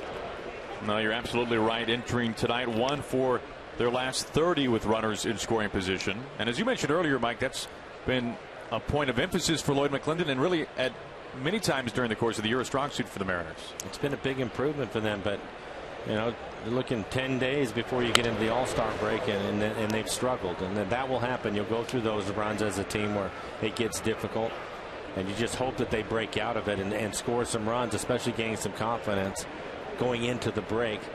And it's going to be even more difficult with the A's coming into town and their pitching staff, the best pitching staff in the American League overall.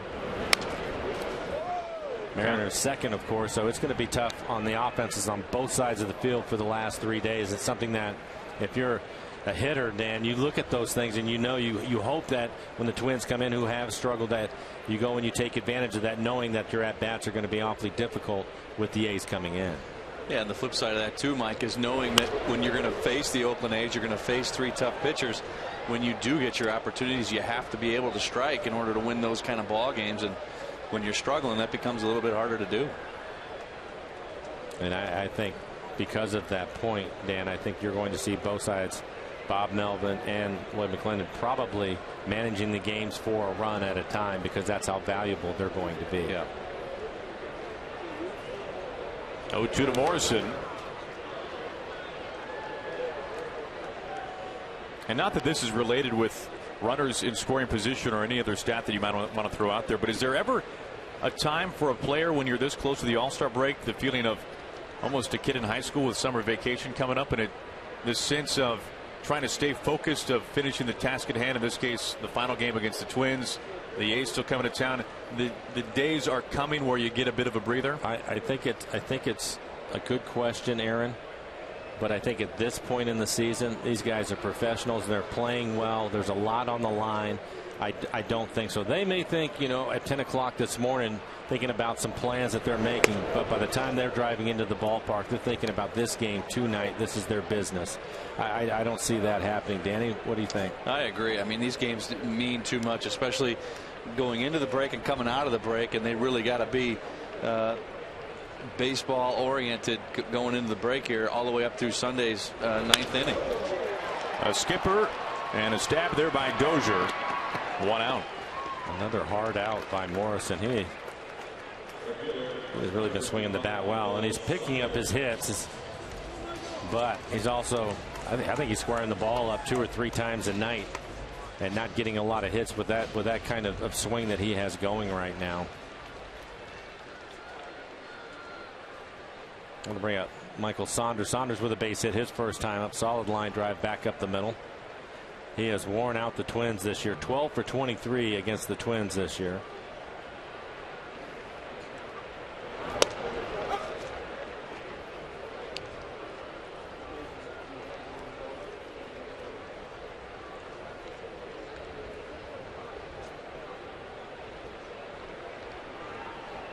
The 0-1 to Saunders.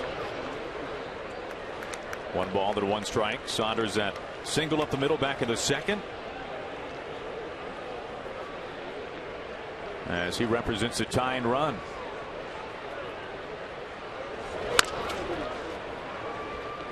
And guys, you talk about the focus of the Mariners right now, and this ball club is in a position that the Mariners have not been in for some time. You look at the Mariners right now, 1 win shy of number 50 on the season. The last time that the Mariners as an organization have won 50 games in even this relatively short amount of time, you have to go back to 2003 when the Mariners picked up their 50th win of the season on June the 24th. That was against the Angels 11 years ago. Bob Melvin, who's coming to town tomorrow with the A's, he was the skipper then. That was the 93 and 69 season. So This is some, at least recently, uncharted waters for the Mariners. No, it is, and I think when you look at that,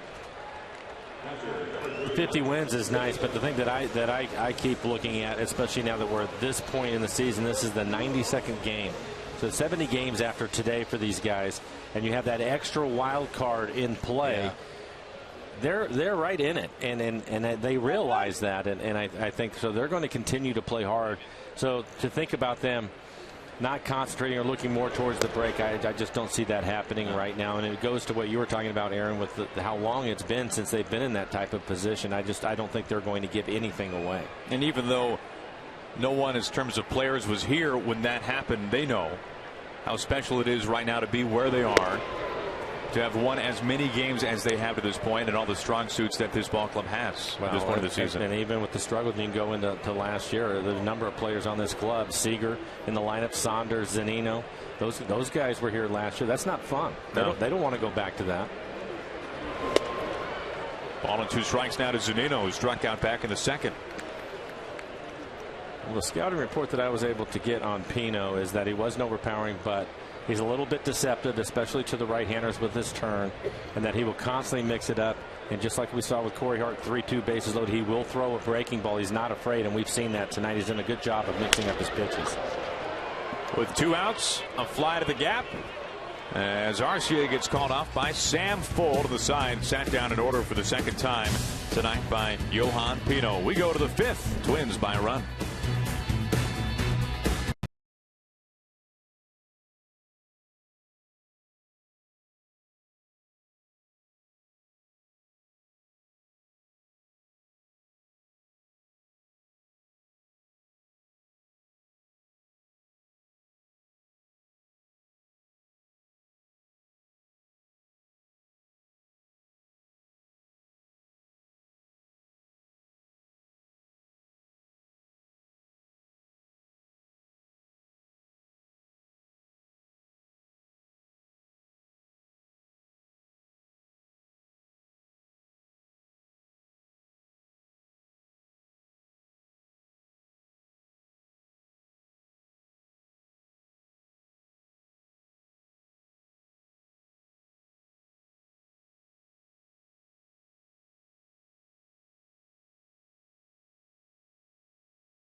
You can't miss it. Mount Rainier on a crystal clear evening here at Safeco Field here in downtown Seattle, as we take a look for just a moment towards tomorrow night, gentlemen.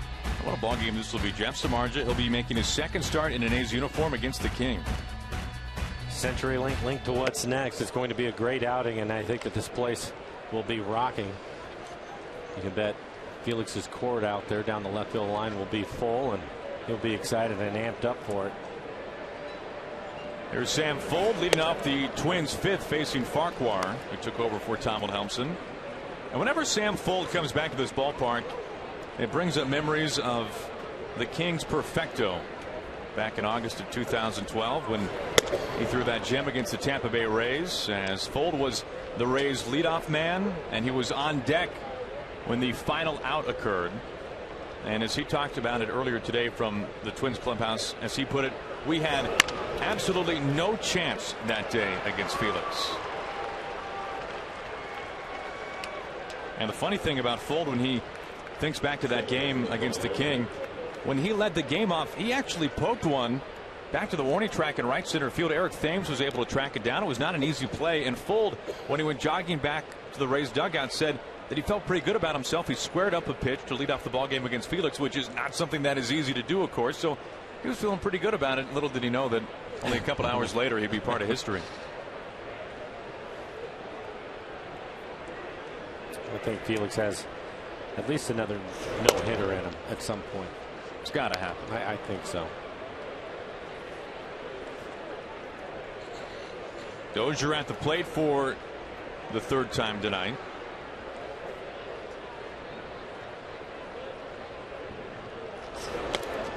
As we have mentioned, Dozier will help to represent the American League in the Home Run Derby during the All-Star break at Target Field in Minneapolis. And Dozier getting some terrific news today, as all Twins fans have as well, that Justin Morneau will represent the National League, be one of the contestants for the NL in the Home Run Derby.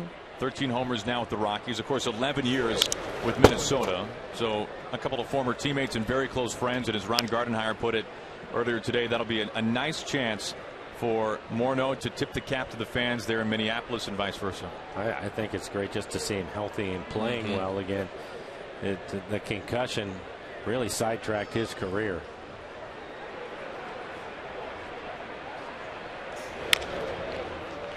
Last year, Morneau went to Pittsburgh, was part of the Pirates run near the end until they were knocked out of postseason play, and then going over to Colorado this season.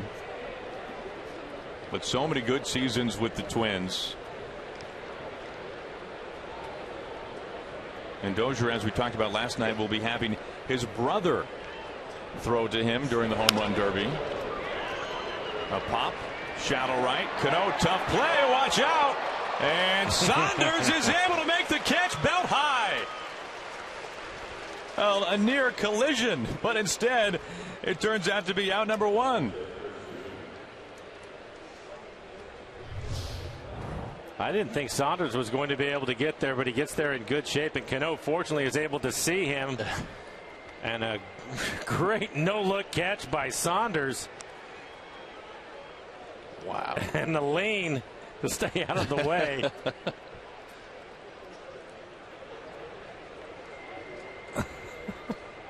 That's incredible. Hey, you see Michael's eyes come off the ball there to make sure he's not going to hit Cano.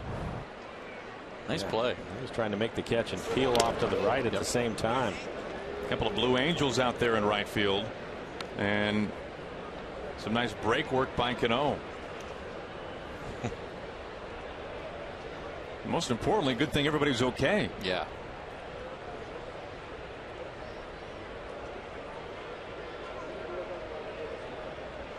Suzuki a walk and an RBI as the runner takes off to second base. Fold caught up. Cano the tag, out number 2.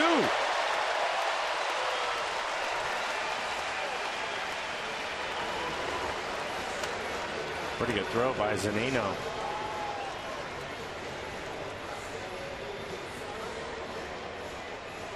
And you can see Fold got caught up in the middle there. See Mike coming right out of the chute, making a good throw. It looked like he had noticed that Fold had already stopped.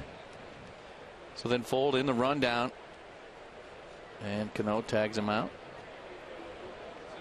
Looked like maybe a botched hit and run or something. Fold put on the brakes. Yeah, I think it had to be. Suzuki right up the pipe for a base hit. His first knock tonight, so with 2 outs, the Twins have a man at first base for Parmalee. Well, we asked Kuma if he wanted a bobblehead night, and of course he nodded repeatedly. Join us this Saturday at 7:10 versus the A's for the first ever Hisashi Iwakuma bobblehead night. It's free to the first 20,000 fans, thanks to Root Sports. He also nodded yes that you should pick up tickets right now at Mariners.com. So Hisashi Iwakuma bobblehead night against the A's, and Kuma will be pitching. So 2 for the price of 1 there. 2 out, Suzuki at first base for Parmalee, who walked his last time up, and he shoots the first pitch into left field. Suzuki chased to second, and the Twins suddenly have 2 aboard. Well, Joe Beimel is getting loose out in the bullpen. In the bullpen in good shape tonight. Danny at 27 pitches. Switch hitter Morales due up. Of course, it was Farquhar who took over with 2 outs in the third, as he got Morales out to right field, and That'll be it for Danny Farquhar. Joe Beimel coming on with 2 outs, and 2 on will step aside here in the 5th inning.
Inning as we turn back the clock now 13 years ago. Time for our Geico This Date in Major League History as we take a look at the All-Star game back in 2001. And guys, 8 Mariners on that squad that season.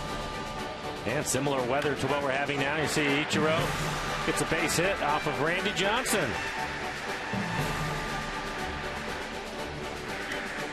And here's the MVP, Ripken, off of Chan-Ho Park out to left field. 8 Mariners. How about that? Wow.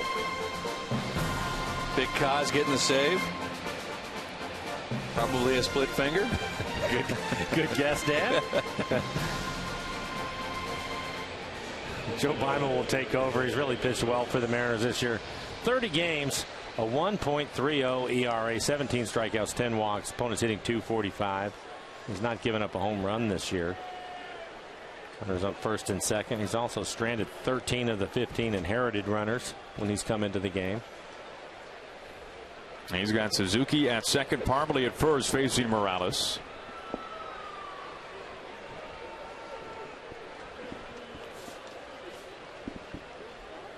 So Beimel trying to keep this a 1-run game with 2 outs. Speaking of that, Cal Ripken homer was watching the game last night. Saw one of the Twins relievers getting loose and can't help but notice that plaque out there in the bullpen that the Mariners have commemorated that home run. Pretty special moment in All-Star game history.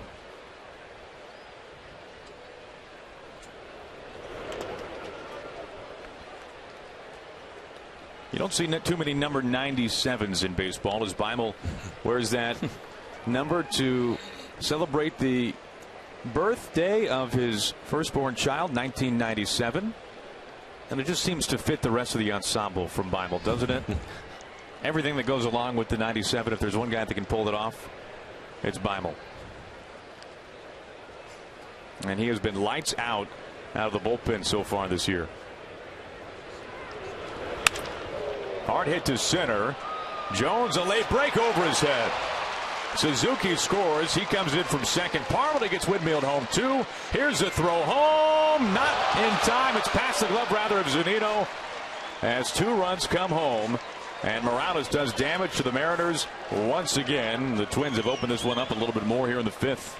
It's 4-1 Minnesota.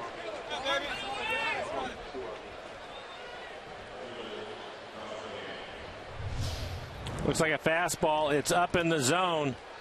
Ends up in the middle of the plate. Line drive. Jones, you're right, Aaron. I think that he had a little bit of a late break. Thought he was going to make the catch. Ball was hit much harder than he anticipated. And then you have the relay throw from Cano.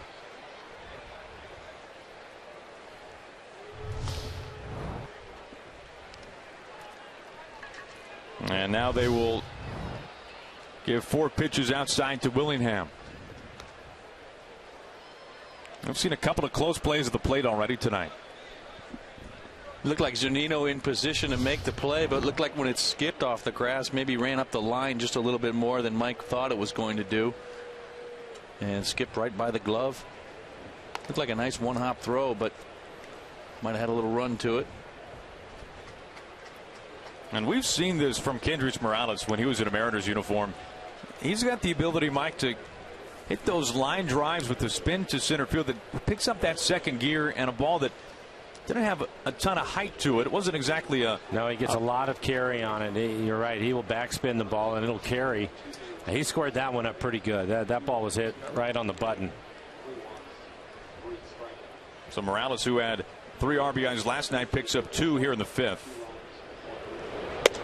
Arcia at the plate now for ball 1. Well, never having played outfield, I don't know this from first-hand account, but they say that line drive at you is the toughest play to make, and especially with Morales and that backspin that you're talking about, Aaron, those are tough ones. Rusty Kuntz, now the outfield coach for the Royals, of course former coach with the Mariners, had a great piece of advice on that. He says if you're in the outfield and you see one of those line drives coming at you, if that ball starts to go over the bill of your cap, if you have to look up and that ball will go over the bill, that's when you know you got to slam it in reverse. Get going. He says if that ball stays beneath the bill of your cap when you're looking at it coming towards you or in your vicinity, that's when you know you can roughly stay put. But we've seen Jones play such a stellar outfield, and that time just couldn't get up to it.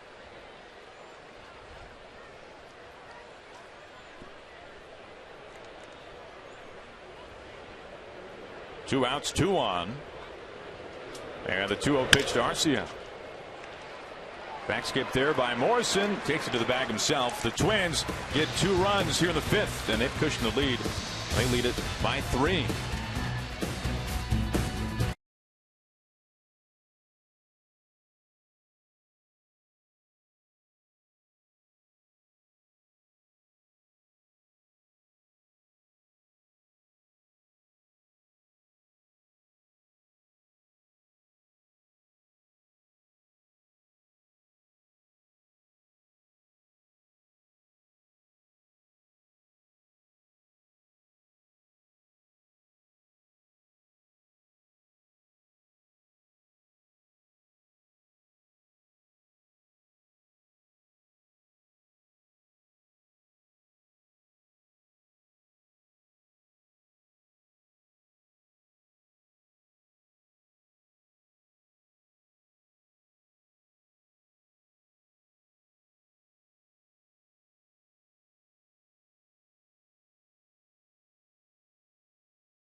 Bottom of the 5th here tonight from Safeco Field, and Coors Banquet and the Wildland Firefighter Foundation support the brave firefighters who protect us. A donation of 25 cents from each case of Coors Banquet purchased between now and August 31st will go to the Wildland Firefighter Foundation. Please help us protect our West and support our Wildland firefighters. First offering home to Bloomquist to strike. Aaron Goldsmith with Mike Blowers and Dan the Man Wilson in the booth with us tonight. And Dan, we were talking near the start of the broadcast tonight about your, well, it's tough to call it a new job still. You're a seasoned vet at this point, right? Mariners' new minor league catching coordinator, but you're enjoying the job.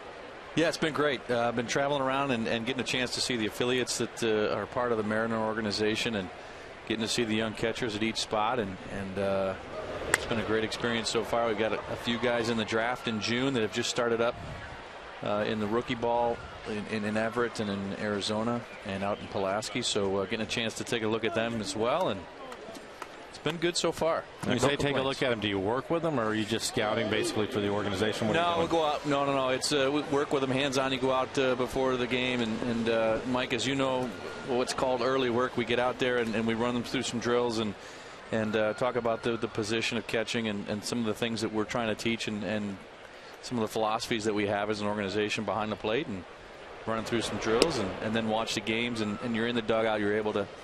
Oh, you're sitting in the dugout during the game? Yeah. Oh, good. We're able to kind of talk with them, and as you look at Jesus Sucre, just came up from Tacoma, and so it's been good. Ground ball through the right side. Chavez aboard for the first time. A 1-out single.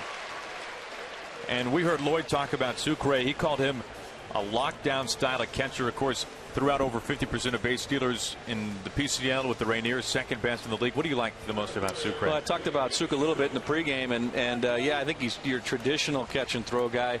Has a great arm.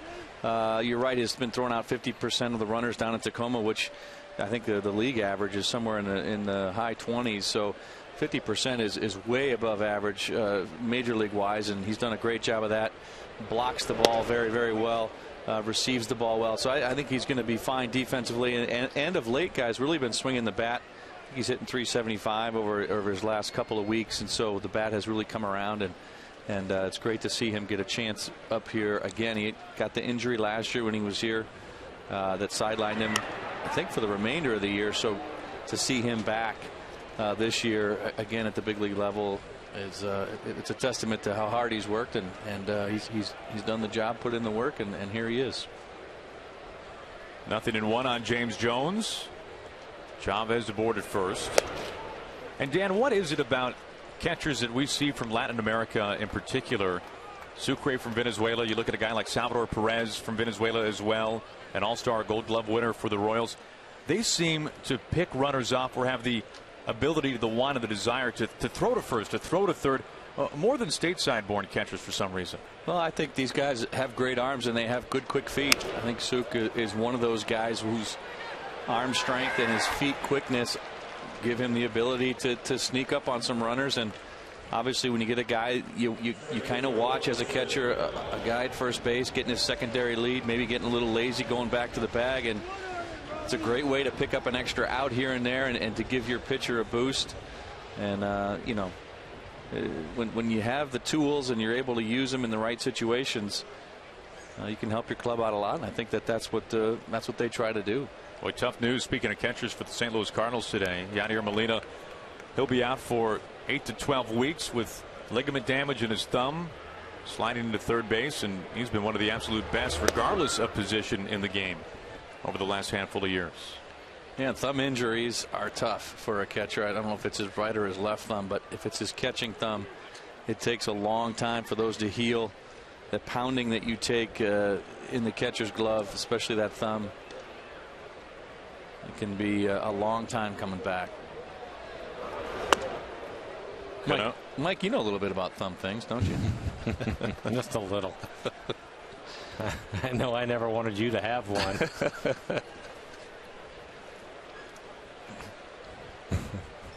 Pino wants a new baseball. Well, Cano in a good count. Hit the ball hard his last time up, hit it down into the corner, was held to a single. They're playing deep, and they are right now. Right fielder Arcia basically playing right in front of the warning track. See if he can get the same pitch and maybe elevate it, get the Mariners right back in this game. Hot shot up the middle. Chavez to second.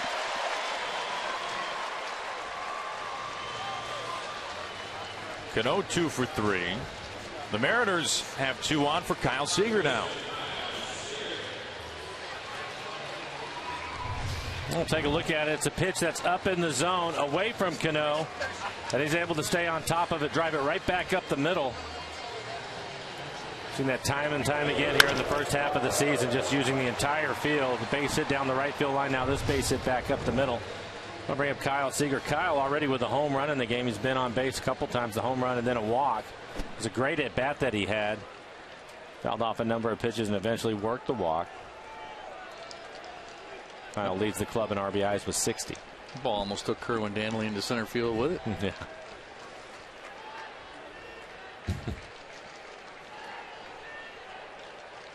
Two outs, two on. Seager, the tying run. Starting to get some action out in the pen for the Twins. Pino now at 92 pitches, 58 strikes for him.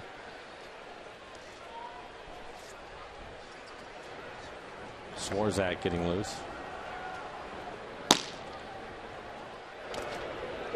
Two balls and no strikes to Seager.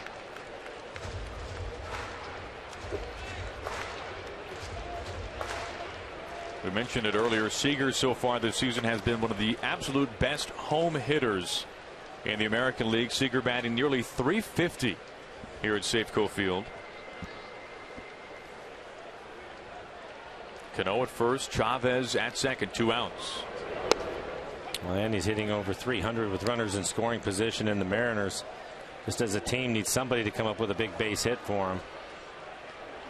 Kyle has done that a number of times here in the first half. Big reason why he's going to the All-Star game.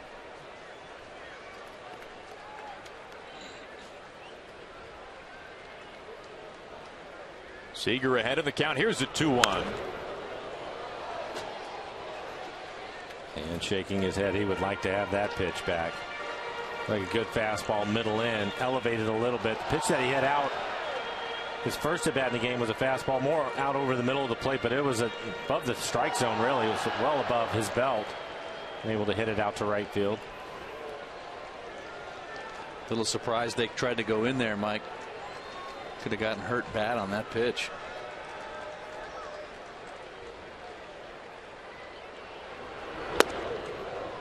Full count.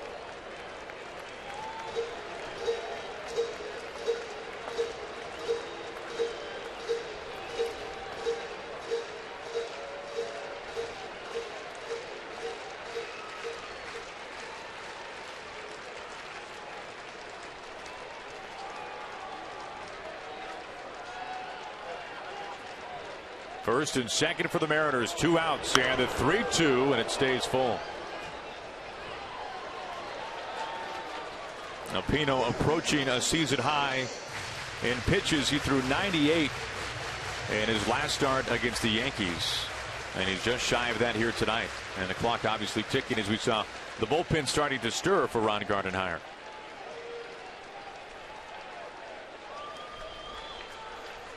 And speaking of bullpens, Dominic Leone getting loose in the pen right now. Once again, the payoff pitch, and it's ball 4. They appeal. He does not go around. So the base is full. The Mariners in the same spot they were in back in the 3rd. And no surprise with the way that Kyle has been swinging the bat that they will not give in to him. It looks like a breaking ball down out of the strike zone. Kyle checks his swing and takes the walk. He walked in a similar situation his last time up. A pretty good job trying to get out of the way and holding up his swing at the same time. So that'll give Corey Hart a chance to drive in some runs. Second time that Corey will hit with the bases loaded and 2 outs. The last time a steady diet of off-speed pitches below, and then a couple of fastballs they tried to nibble on the outside corner, then finished him off with that breaking ball. Now this will be interesting. 7 pitches in that at bat, and 5 of them breaking balls, including the 3-2 pitch. Yeah.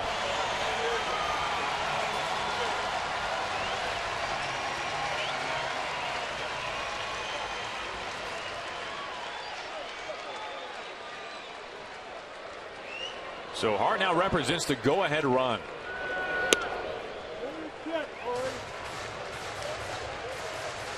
I always find this part of it interesting. Corey's a veteran guy. He understands, and it probably went back and looked at his last at bat already. Suzuki, obviously a veteran catcher.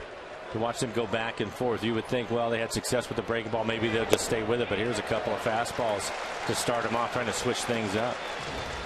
My guess is trying to get ahead of him, then to get to the breaking ball. That's what you do as a catcher, and as a starting pitcher, you have to get creative. You can't just pitch the same way each time. Probably trying to get ahead to get to the breaking ball, but now they find themselves behind 2-0.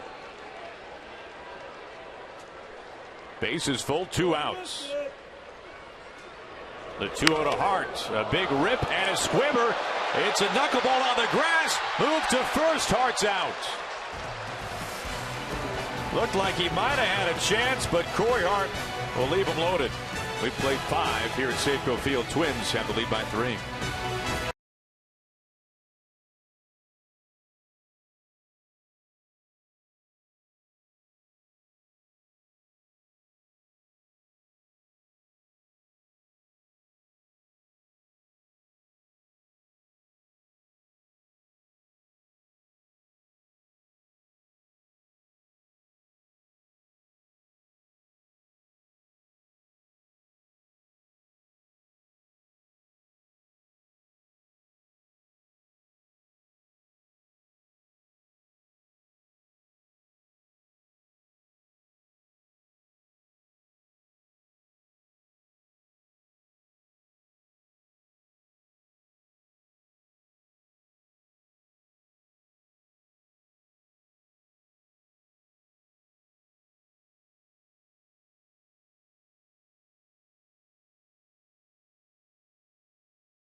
Here in the top of the 6th, and guys, we were talking about Cano and how good his arm is. This time, as he gets rid of the bubble gum before he runs the bases, a throwing error.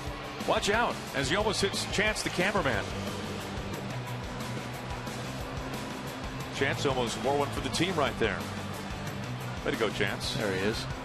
He didn't have his glove on. I think maybe his balance was off a little bit. That's probably what do you think? Probably a good thought. So the first error that we've seen this year for Cano, maybe. Came on the bubble gum. Bottom 3 due up for the Twins. It's Trevor Plouffe, Minnesota third baseman, to begin things.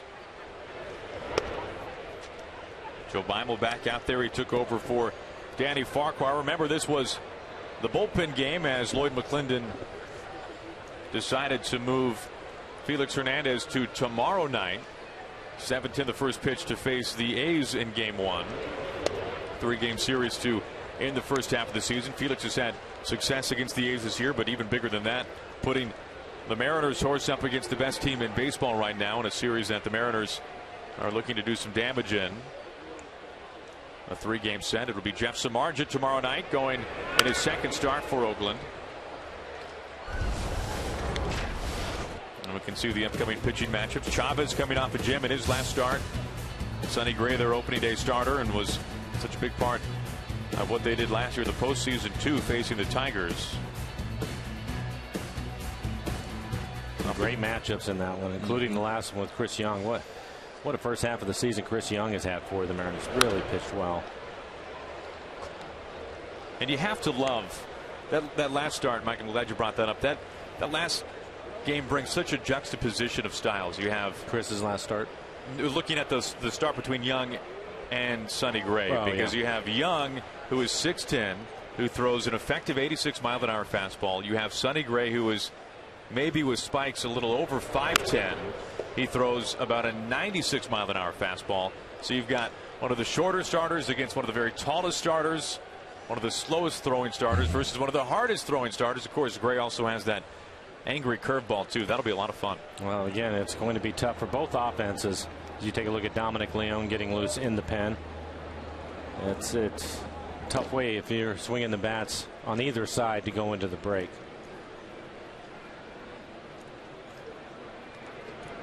A's right now atop the West, 58-34. They won today.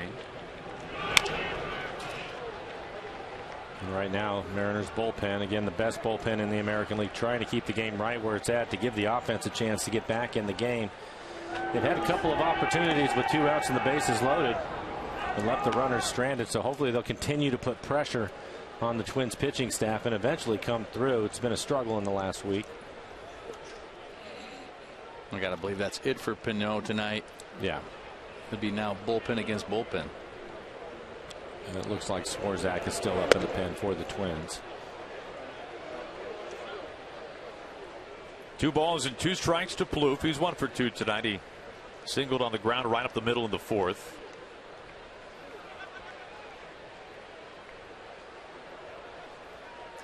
For the Twins, 2 runs in the 3rd, 1 unearned, and then another 2 in the 5th.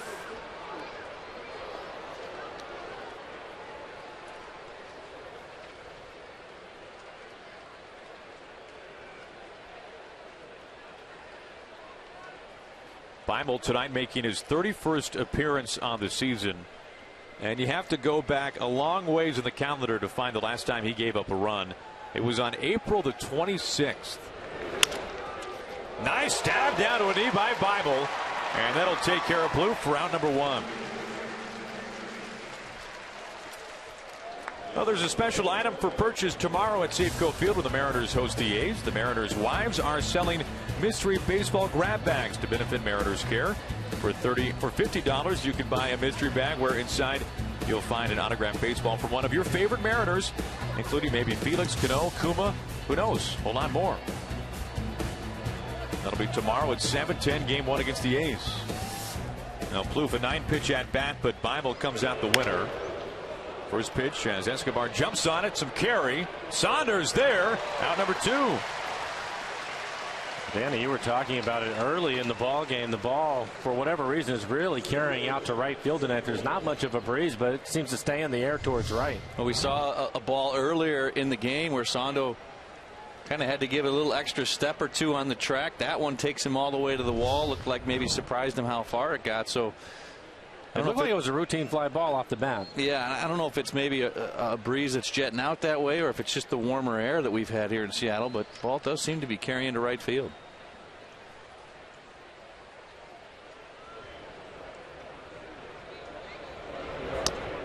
In steps Sam Fuld. Fuld's had a nice series. He's walked, singled, and scored so far tonight. Last night he walked twice, an RBI single as well. Also scored a run. Of course, had the home run of the 5th inning in game 1 of the series.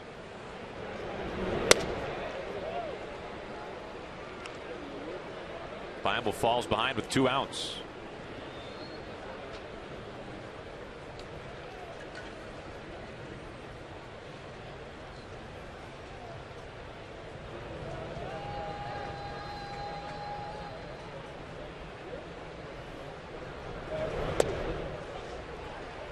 Fuld from New Hampshire. He went to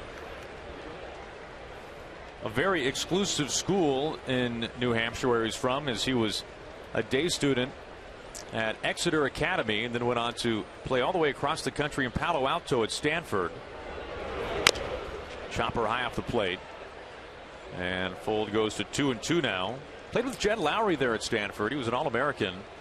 And he said what a culture shock it was going from a blue blazer and gray slacks in high school at Exeter Academy to board shorts and flip-flops in Palo Alto for college. A little bit of a change there. Well, it worked out well for him. He's an economics major at Stanford. He thinks one day when he's done playing, he wants to get into front office work in the majors. Here comes Bible on the play, and that completes the 6th inning. So Joe Bible has now worked 19 consecutive scoreless innings. That's the longest active streak in the American League.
Here at Safeco Field as the Mariners are trailing the Minnesota Twins at the series finale. And time now for our Seattle City light power play. And tonight so far, at least, the Mariners offense courtesy of Kyle Seager.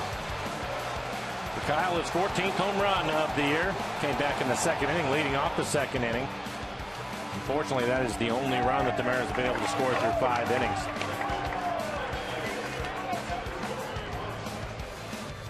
Mariners got out to the early 1-0 lead as that began the second, but then since then 4 unanswered runs by the Twins as Anthony Swarzak is now up on the mound, new pitcher for the Twins, facing Logan Morrison and a first pitch strike. So Pino tonight 5 innings, a run on 7 hits. He scattered those 7 hits, and it's a little bit like last night, Mike, in a lot of ways with Kyle Gibson. You saw Gibson go 6 scoreless, scattering 7 hits as well. Well, again, it goes back, and I don't want to take anything away from the pitchers, but the Mariners just have not been able to come up with the clutch base hit. They've had some opportunities tonight, and it hasn't happened for them. For Swarzak, a 4.12 ERA. Pitch well for the Twins. Good arm. He'll throw 93, 94 miles an hour. Morrison hits it hard again right at somebody. A couple of good at-bats for him. Nothing to show for it.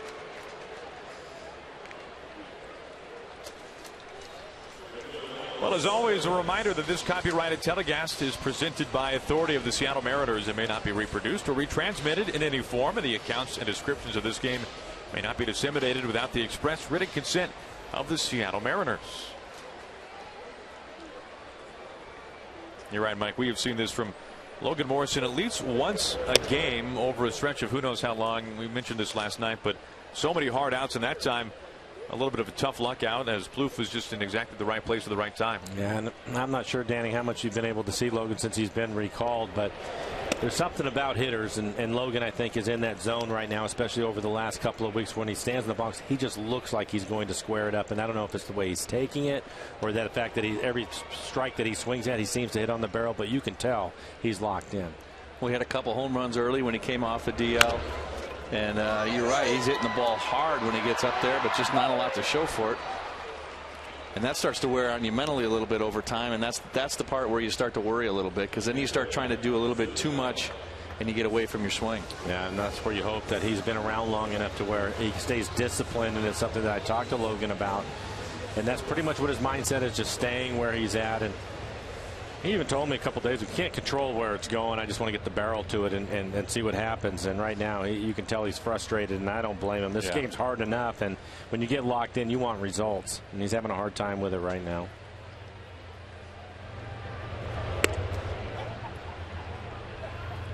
Zunino 0 for 2 so far tonight. A strikeout. Also a fly out to center. That into the 4th. 2 outs. Base is empty here in the Mariners' 6th inning. Down by 3.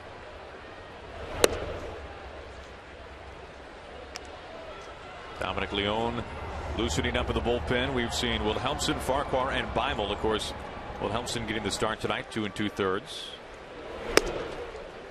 And the amount of pop that Mike Zunino has shown so far in the major leagues, you don't see it very often.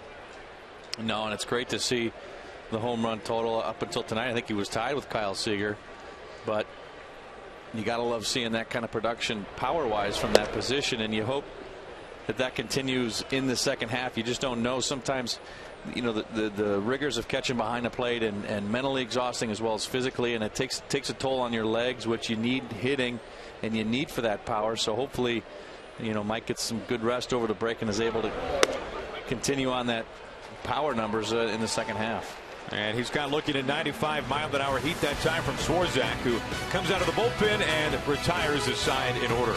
We're through 6 innings. Twins have the lead.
Twins hold a 4-1 lead over the Mariners and get downtown from the airport for only $2.75 on Sound Transit's Link Light Rail. See how easy it is at soundtransit.org.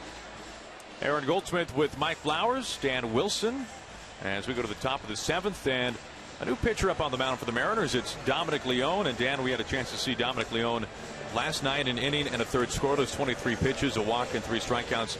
Leone back out here tonight, pitching in back-to-back days, and Leone has, well, been a rookie out of the bullpen that sure has impressed so far this season.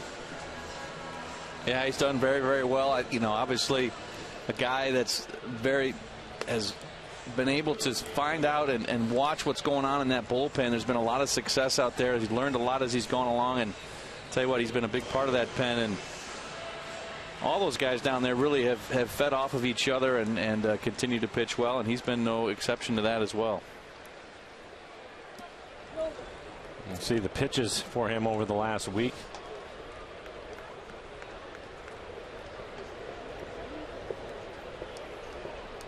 I'm sure he's in for just 1 inning after throwing 23 pitches last night. Faces Dozier to begin the top of the 7th, and he replaces Joe Beimel. Beimel worked an inning and a third scoreless, 1 hit, 1 walk, no strikeouts, and we mentioned it at the end of that top of the 6th, guys, but Beimel now riding a 19-inning scoreless streak. That's the longest streak in the American League right now.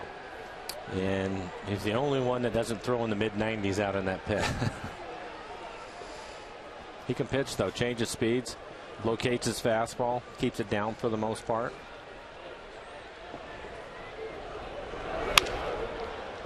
They don't have to throw 95 to be successful. No. What do you have to do? You have to change speeds, change locations, mix it up. I mean, that's really what a pitcher does, and that's his job. And sometimes those power guys get in trouble with the fastball. They miss locations. But it's the guys that have that good control and can mix speeds. Those are the guys that can be tough. I think, too, Danny, when you're talking about the power guys, typically when they get in trouble, especially young guys, they reach back for more, and that's when they get hurt more. Guys that don't have that, you'll see them, they'll start to take more off as Leone gets the strikeout. Take a little bit more off of it, maybe try to sink it a little bit more. Mess with the bat speed a little bit. This is just a good fastball. Throws it right by him. We saw that in the first at bat that Corey Hart had with the bases loaded, 2 outs, where Vigneault took a little extra off of that curveball that he threw him 3-2. And again, like you're saying, the ones that take a little bit more off are ones that can be deadly.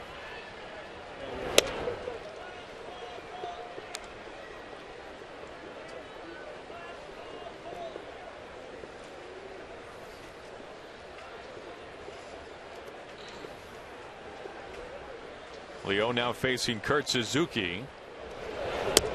Suzuki grew up in Hawaii, played his college ball stateside at Cal State Fullerton. The only scholarship that he received to play college ball was at the University of Hawaii, and he recounts stories of over the summer when he was in high school, going to the beach in the morning, throwing the surfboards in the back of the truck, and then going off to an afternoon summer league game. Not a tough life as he bounces one to Cano, who eyes out number 2. Well, Mariners fans, back by popular demand, it's Cheesy Bites Pizza for a limited time. Cheesy Bites Pizza features Pizza Hut's famous handcrafted crust surrounded by 28 cheese-filled bites that you can pull, dip, and pop for endless fun. Visit pizzahut.com to try one tonight. Brought to you by your locally owned Pizza Hut. Make it great.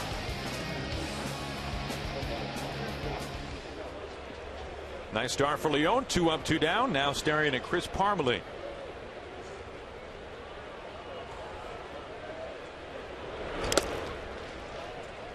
Parmelee tonight, a walk, a single, and a run scored. Also had a deep out to right field in the first.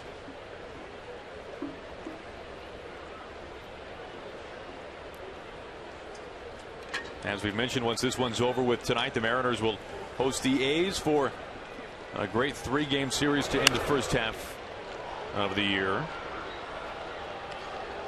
Meanwhile, for the Twins, it's off to Colorado, where they will take on the Rockies in interleague play to finish the first half. They will finish on the road as The All-Star game gets played at their home ballpark. Beautiful Target Field. Hard hit to right. Saunders no chance to get there. 2 out, extra base hit for Parmelee as he cruises in to second base.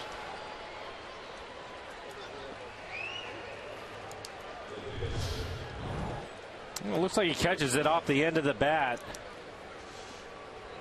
Let's take a look. Yeah, right off the end of the bat. See the ball curving down towards the line. Wasn't hit particularly hard, but in a good spot. Saunders playing out towards right center. Tricky play for Michael. You get close to that wall and you're on the cinder, but he was able to field it cleanly, airmailed it all the way back into the infield. Opponents only batting .207 against Leon this year, so Parmelee a rare hit, let alone an extra base hit with 2 outs here in the 7th. Speaking of extra base hits, it was Morales with the big hit in this game. That double that he hit, hitting right-handed out to dead center field, to drove in a couple of runs. Made it difficult for the Mariners tonight. Dunsing getting loose in the pen, the left-hander for the Twins. Having a good series. 5 for 14 in the series.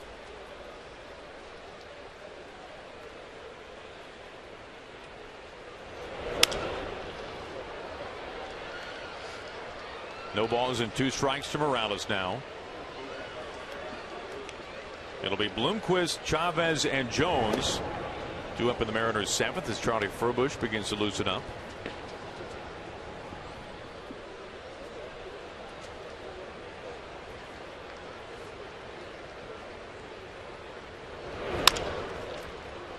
Cano ranging.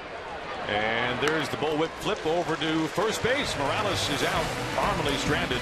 And it's time to stretch here at Safeco Field. Twins hold the lead by 3.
Mariners 7th inning stretch brought to you by Washington's Lottery and the Department of Imagination. What would you do if you won?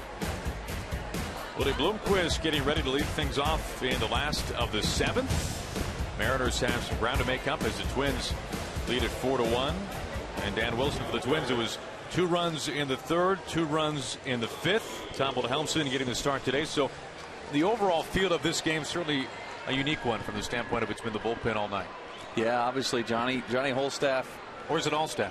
I think it's Holstaff. I like Holstaff. Do you like Holstaff? I do. Whatever you say. But they've just given up the 4. Couple of 2 spots, but plenty of opportunities here for the Mariners, and they need to capitalize with runners in scoring position here. Try to snag this game before the Oakland series tomorrow. Felix versus Samardzija tomorrow night. Samardzija will be making his 2nd start as a member of the A's.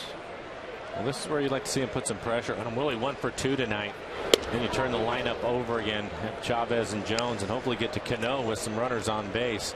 Give him a chance to do some damage and get your club right back in the ball game.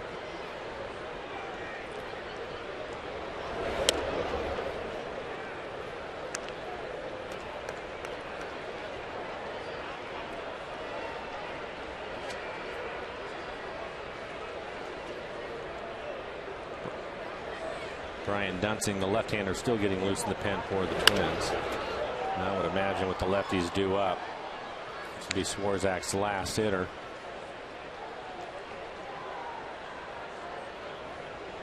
Swarzak has spent his entire career with the Twins. Former second-round pick back in 04, 28 years old.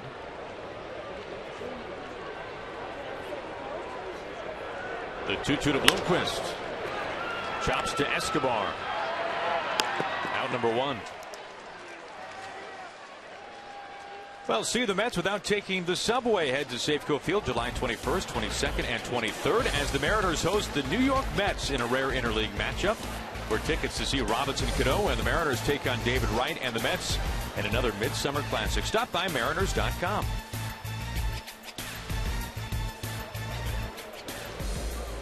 One up, one down for Swarzak here in the last of the seventh, and it's back to the top of the order with Indy Chavez.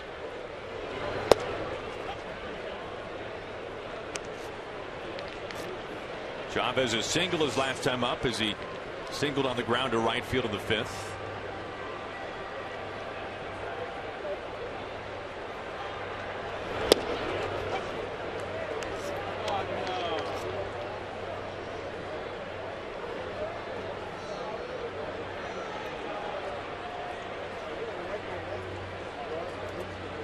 The 0-2 to Chavez. He fights it away foul.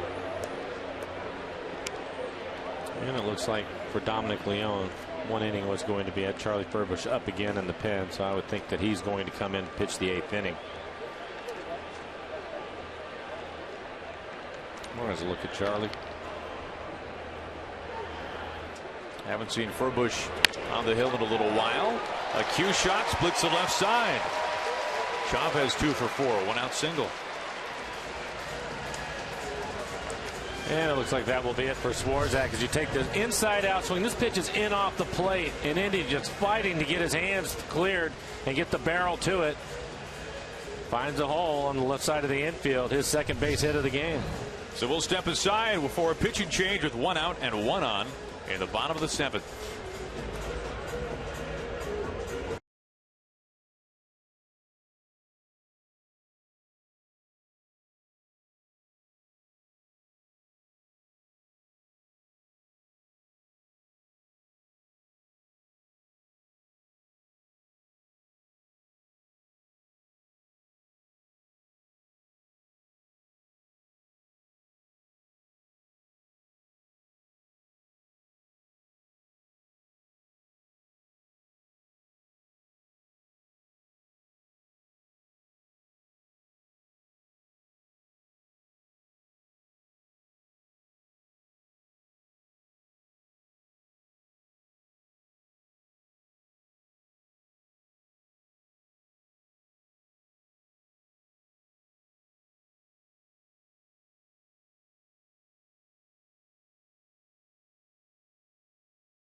Welcome back to Safeco Field. Tom Glasgow with you from the Forward Sports Desk. Let's take a look at the AT&T fan photos of the game. There's a bit of love in the ballpark tonight. A lot of variety with our photos. Let's start with this newlywed couple spending part of their honeymoon right here at Safeco Field. Congratulations to the newlyweds.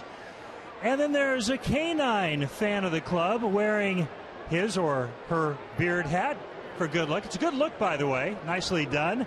And finally, we have Megan posing with the moose, enjoying her time here at Safeco Field. Tweet your photos to hashtag Mariners fan photo for a chance to be shown in an upcoming broadcast. Back to Aaron and Mike. All right, Tom, thank you. Mike, surprised they did not get the picture you tweeted to them tonight. You got a new pitcher up on the mound. Brian Dunsing will take over, left-hander. Pitched well, 2.62 ERA for Dunsing. So Dunsing taking over for Swarzak. Plouffe pinched in at third. We talked about it before with Jones, and you see the effect of it. Plouffe playing in on the grass right here, creating a big hole on the left side of the infield. There's a hole on the right side of the infield. So for Jones, showing that he's willing to bunt for a base hit, you shorten up the infielders and cut their range down. Opens things up for you to pick up a few more hits over the course of the summer.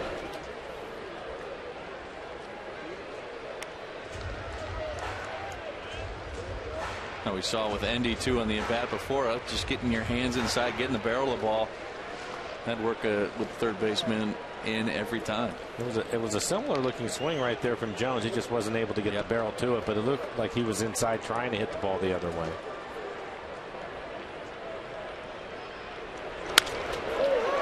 Right past the glove of Escobar. Or you can do that.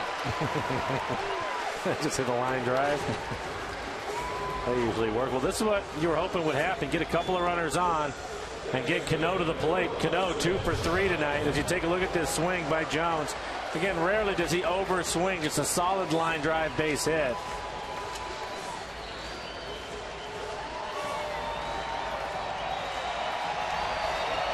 And they need a big base hit from somebody. They have one of the best in the business in Cano.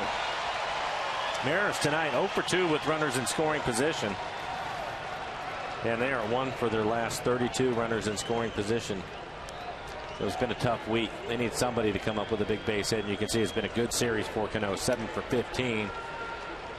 It happens like that over the course of the summer, Dan, but sometimes you need somebody just to step up, break out.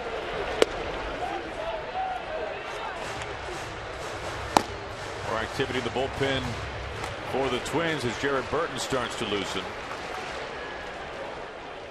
Well, I like the chances that one of these two guys will step up, whether it's Cano or Seager.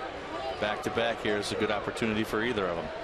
And Cano 2 for 3 tonight, and Kyle 1 for 1. He's walked a couple of times. His one base hit, a home run, his 14th home run of the year. And we've seen a couple of hits go the other way, and with Cano hitting, I would look out towards left center field somewhere.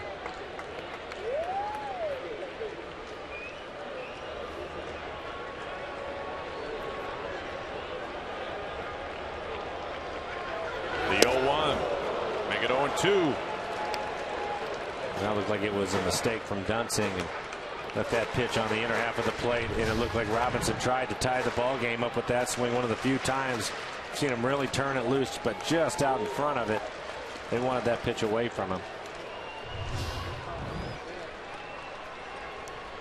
You look at the top 4 in the order tonight for the Mariners. They've combined to go 7 for 12. Chavez, Jones, Cano, and Seager. Looking for another hit here. The 0-2 lays off. That had some nasty bite to it. Well, he was going to make sure he ended up getting it away from him. Dan, you're at that point in the game where if either Cano or Seager sees anything in the inner half, it's a mistake. Yeah, they're going to work him away, no question about it. You saw Suzuki on, I think it might have been a changeup, the one that he swung through, trying to set up away, but had to turn to catch that pitch inside on Cano. So you're right. I think they're going to make every left-hander beat you the other way in this ballpark. Well, and especially these two, the two all-stars for the Mariners. Speed on the bases for the Mariners. Chavez at second, Jones at first, Cano the tying run.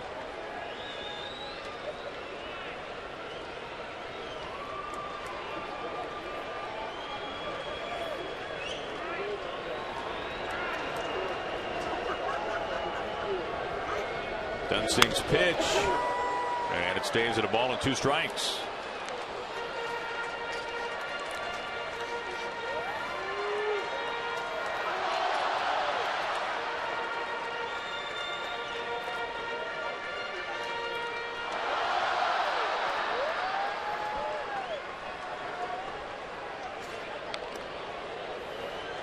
Lloyd McClendon hoping that his offense could come up with some timely runs tonight. The offense has been, well, it's been such a premium over the last few days. You look at that road trip for the Mariners to Houston and Chicago. That first 3 games at Minute Maid Park, the Mariners dropped 28 runs. They dropped the hammer on the Astros, and then the faucet turned close about the time they went over to Chicago and then bringing that here home. It seems that it's just been difficult ever since that first game in Chicago with Chris Sale on the mound. He was as good as I've seen him. He's throwing 97 miles an hour, and they've had a hard time since that outing. He's about as good as they come, and he's now an all-star. 2 on, 1 out. The 1-2 again. 2 balls and 2 strikes. And like last night, the Mariners right now out hitting the Twins. Mariners with 9 hits, Twins with just 7. They are behind as Kyle waits. Now, since that Astros series, you include tonight in these numbers, the Mariners 8 runs their last 7 games. Shut out twice. The good news entering tonight in that span, the Mariners had held their opponents to 2 runs or less in 4 of those 6 games.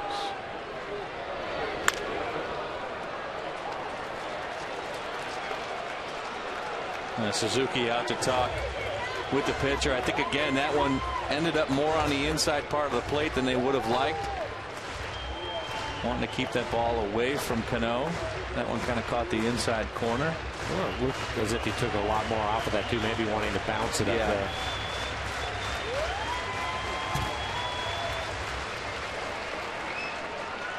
Eighth pitch of the at-bat with Cano coming up.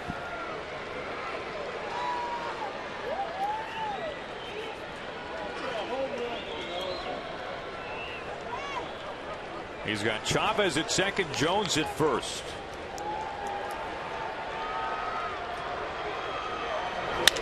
Hard hit off the glove of Dozier, can't find it, right behind him.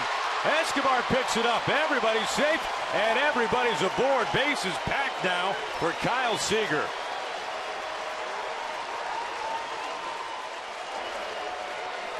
And a huge break for the Mariners. This looked like it was going to be a double play. Line drive at Dozier, jumps up. Probably should have made that catch, hit off the heel of his glove. I think Indy might have been far enough off of second base where they might have doubled him up. Another good at bat for Cano, his 3rd base hit of the game. You can see right off the heel of the glove. Great look at our McDonald Supermo. And you can even see Jones heading back to first, thinking he was going to catch it. That's a break for the Mariners. I think the other part of that break is that Dozier couldn't find it after it went off his glove. Had he had the chance to find it, he might have been able to get Jones at second on the force. Seager lays off the first pitch for strike 1. It's amazing how much steam Cano is able to put on that line drive based on where that pitch was. Yeah, pitch that was away from a borderline strike.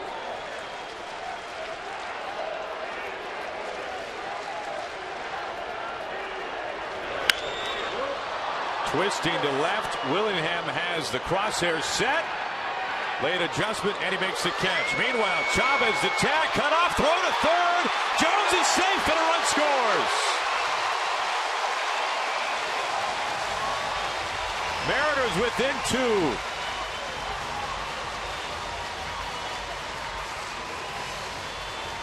And the question now, is James Jones all right? I think maybe he knocked the wind out of himself. He's pulling on his belt buckle. Could have been something on that right hand too. Looked like maybe he caught the leg. The biggest thing right now, Gardner coming out, he's going to probably challenge this. And it's just a wonder, with as fast as Jones is, I wonder if Chavez crossed the plate.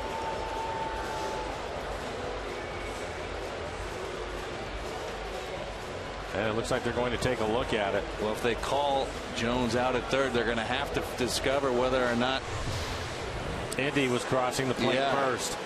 I think because the ball was cut off, maybe he had. He runs hard, slides through it. It looks like he's okay. So the run will count. But it looked to me as if Jones was out at third. Well, it looks to me like his.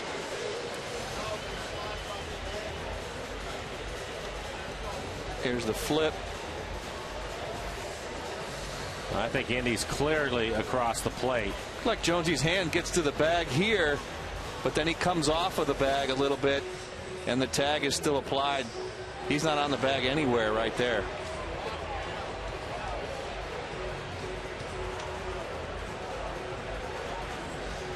Take another look at it.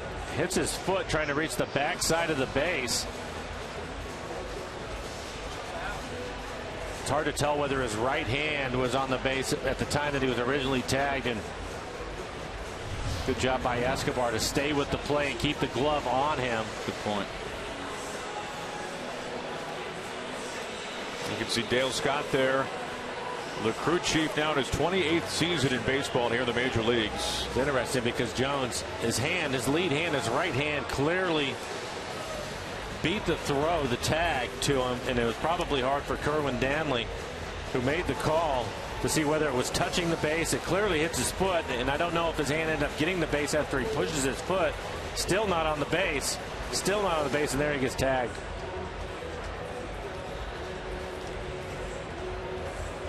I think if they call him out, I think that the run will still count. Chavez, it looked with his slide that he was going to make it, Dan. Which might be why they're taking a little bit more time, Blow, to make sure that Chavez had crossed home plate.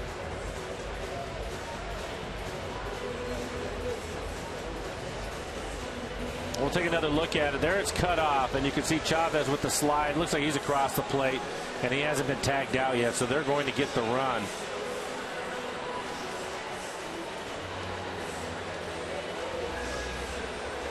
Yeah, that's an easy. That should be an easy call for them. The rest of it, there's so much going on, Dan, with the tag and then keeping the tag on him. Yep. And Jones flying through the base like he normally does because of the speed that he has. And it's just a matter of, it was a tag there in time, and one, if it wasn't in time, did he keep it on him long enough that he came off the base? And I think that's going to be the call. Right.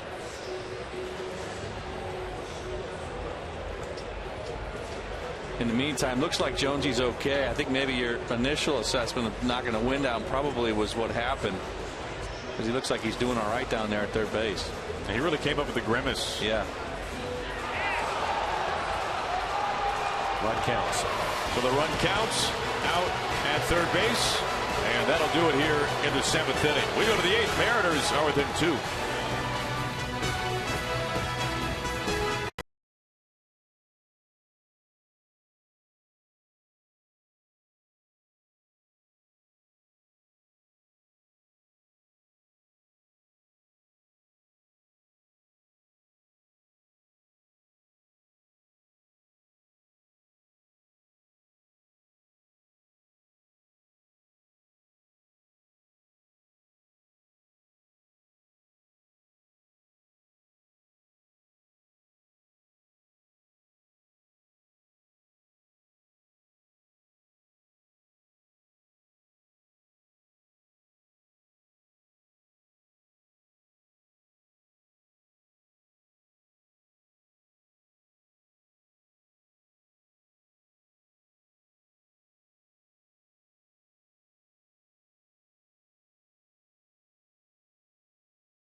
Twins see their lead cut in half. It's 4-2 Minnesota now as we go to the top of the 8th inning. And hope you can join us as we honor the man who led the Mariners to 840 wins and 3 division championships during his reign as the Mariners manager. Friday, August the 8th, is Lou Piniella Hall of Fame luncheon at Safeco Field. Be on hand to see Sweet Lou and other Mariners legends, including Edgar Martinez and Jay Buhner, in one unforgettable afternoon.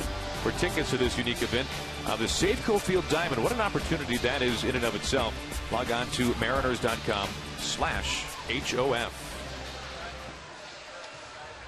So here you see Chavez and Jones, and guys, we saw The sac fly by Seager to left. That scored Chavez from third. And then Jones pegged at third base as the throw is cut off. And a nifty play defensively for the Twins. It'll be interesting to hear what Jones talks about after the game. And Danny and I were talking about it in between the break. The fly ball was fairly shallow. And Jones, the angle he had was perfect. He could certainly tell that ball was you would be able to cut it off. And I'm wondering if he decided to go to make the third baseman cut the ball off so there would not be a play at the plate. And still, again, I think that if he's able to get his hand more on the bag instead of on the foot, he ends up safe. An aggressive play on his part. Yeah. Almost a sacrifice in essence to really force the hand. Yeah, to get that run. Pop on the first pitch. Saunders makes the catch out number 1. And you can see Willingham, not a strong arm. Looks like he makes a good throw, though. And there's the cutoff.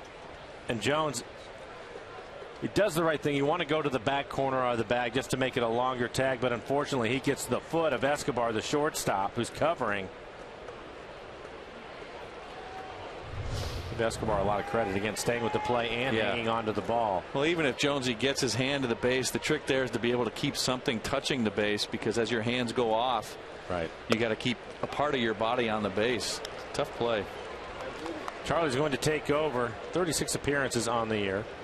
4.21 ERA. Opponents hitting .273 off of Charlie. 26 strikeouts and 25 2/3. Crack to center. Jones the Jets, and he can't get there.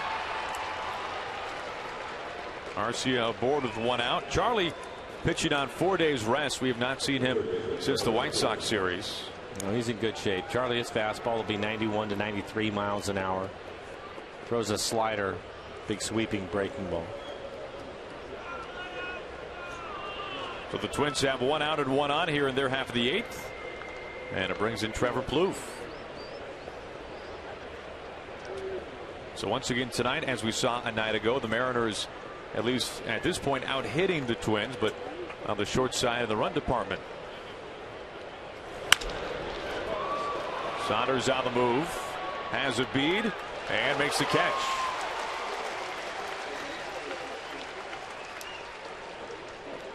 Casey Fiend getting loose in the pen for the Twins, right-hander. Twins swinging early here against Furbush. Willingham a quick out. Same story from Plouffe. Arcia a single on the second pitch. That brings in Escobar.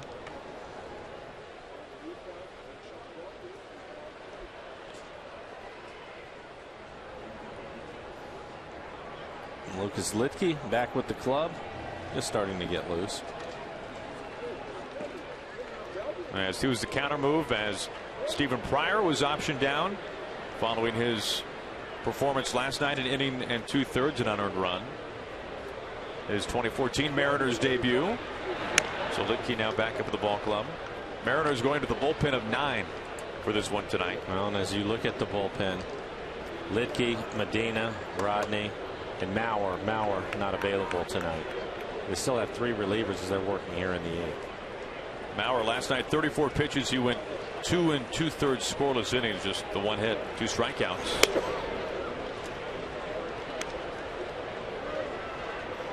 Ball 1 to Escobar without a hit so far tonight. He flew out deep to right field in the 6th inning his last time up.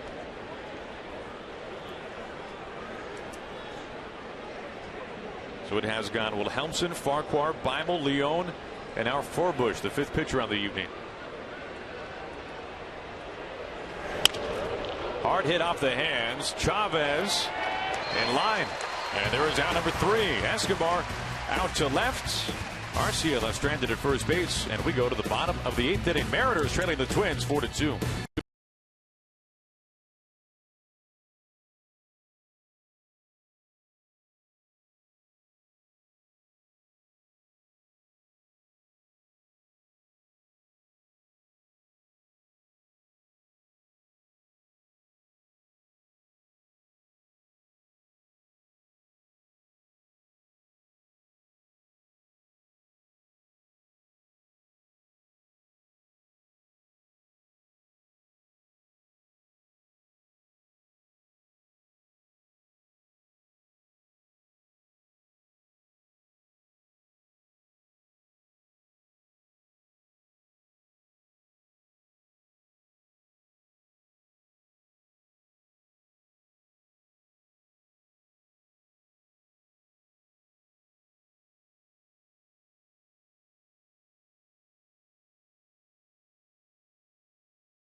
but 2 fewer runs than Minnesota as we go to the bottom of the 8th inning. And we have another Coors Light Silver Bullet Saturday on July 12th versus the Oakland A's. The first 400 fans 21 and older who enter the Root Sports Pen for early happy hour at the Rail Bar receive a free Silver Bullet Saturday t-shirt and extended happy hour pricing up until first pitch. Plus catch a specially marked Coors Light baseball during Mariners batting practice on a Silver Bullet Saturday and win tickets to an upcoming game.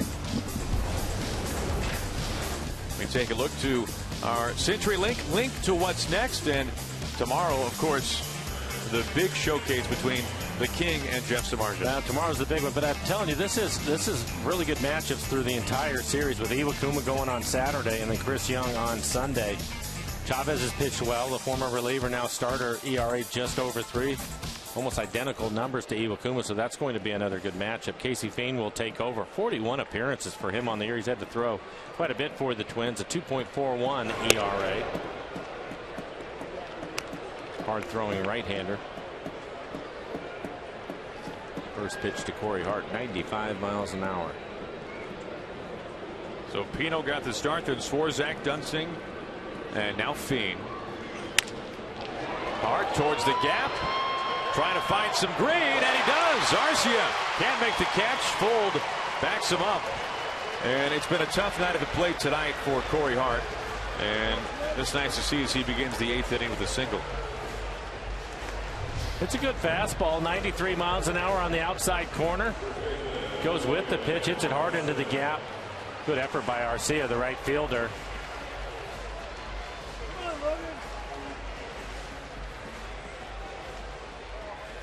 See his foot flying by. It's too bad he didn't kick it, man. Maybe it was an inside the park home run. Is that what happened on your inside the park home run? They kick it around a little bit? How many people fell over, Dan? how many collisions were there? There's multiple collisions. Multiple collisions. Good effort by Arcia, the right fielder.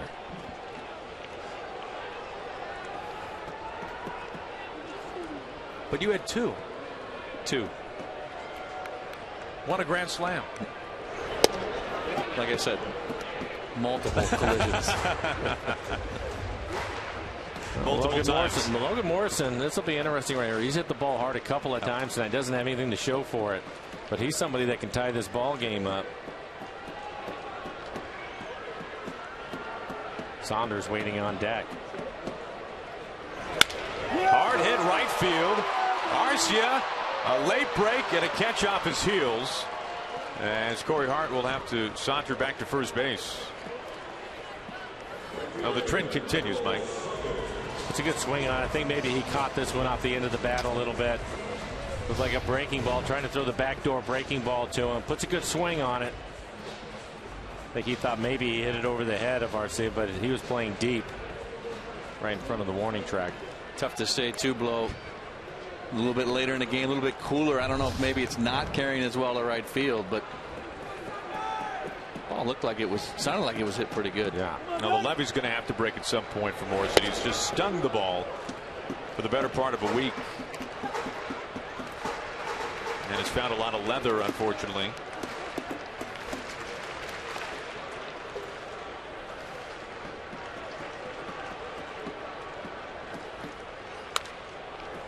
Ball to strike to Saunders.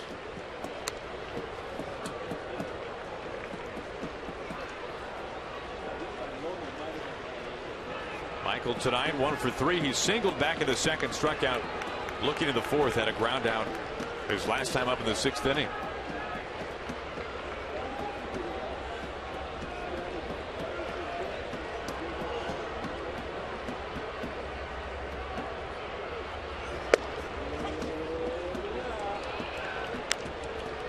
One ball and 2 strikes to Saunders.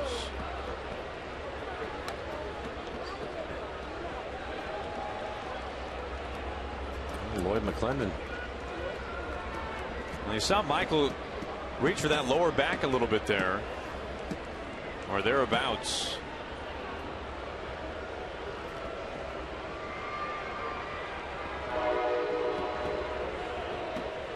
Michael recently off the disabled list, and not sure that Lloyd is going to take any chances. That looks like exactly the case. Rick Griffin out there as well. Let's take a look at it.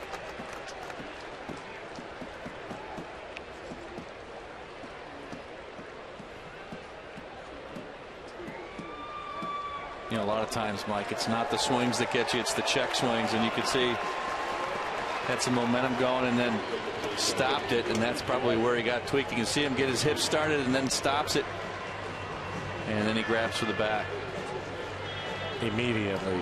Yeah. So something grabbed him. Hopefully, by getting him out of the game right now, get some treatment, and he can get back in the lineup soon. Dustin Ackley's going to hit for him. So another left-handed bat with 1 out and 1 on, and he inherits a 1-2 count.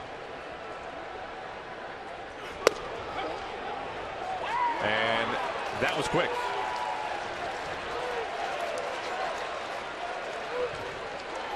Two outs. Hart stays put at first, and in comes Mike Zunino. Looks like just a good fastball on the outside corner.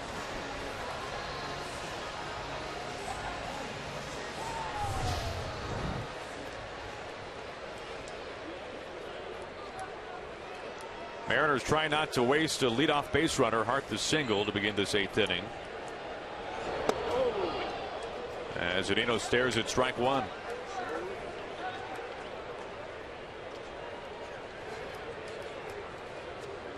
Twins will have 9, 1, and 2 in their order. It'll start with Sam Fuld when we go to the 9th. A rip and a miss to make it 0-2. As Lucas Lidke getting ready to go in the 9th inning. We saw Furbush toss a scoreless 8th. He mixed in a single, worked around it. High to right center. This has some carry, but Arcia has the room, and a belt high catch ends the Mariners' 8th. Hart left lonely at first, and we go to the 9th here from Safeco Field. Mariners still on top. Twins still on top.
We have found the final inning here tonight, unless the Mariners can come from behind, as the Twins hold a 4-2 lead. And Mike, the bullpen buffet continues here tonight. We saw Tom Helmson, then Danny Farquhar, Joe Beimel, Dominic Leone, Charlie Furbush. Running out of names, and we find now Lucas Lidke. Recently recalled, 3.40 ERA in Tacoma this year.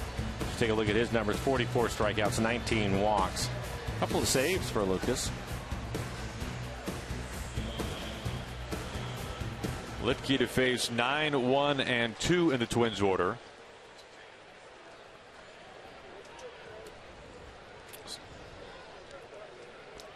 And Dustin Ackley we saw take over for Michael Saunders, who was lifted in the middle of an at-bat because of what appeared to be a lower back problem. So it is Ackley in left. Chavez moves from left field to right field where Saunders was.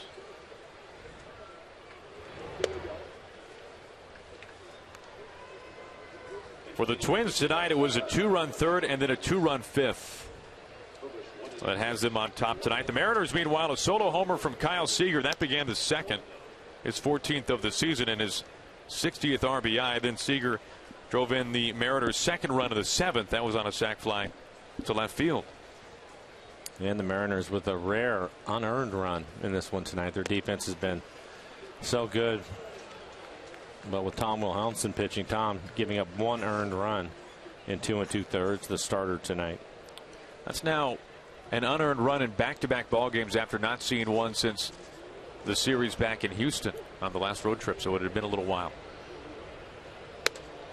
4-pitch walk right out of the gates, and Fold is at first.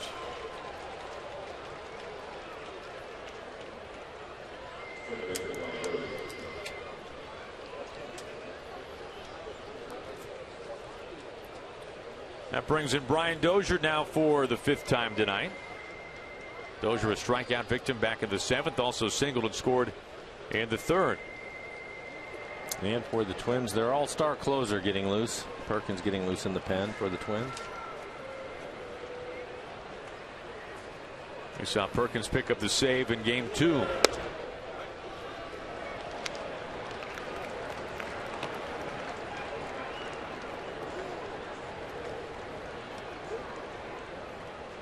Perkins an all-star last year as well.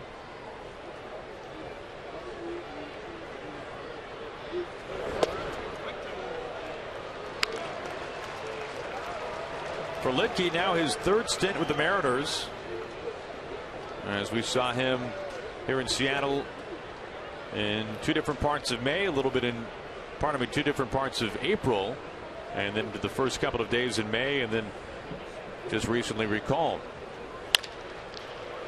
Right there, Bloomquist, long shovel pass, underhand flip, and Cano to first. That wipes away that leadoff walk to Fold.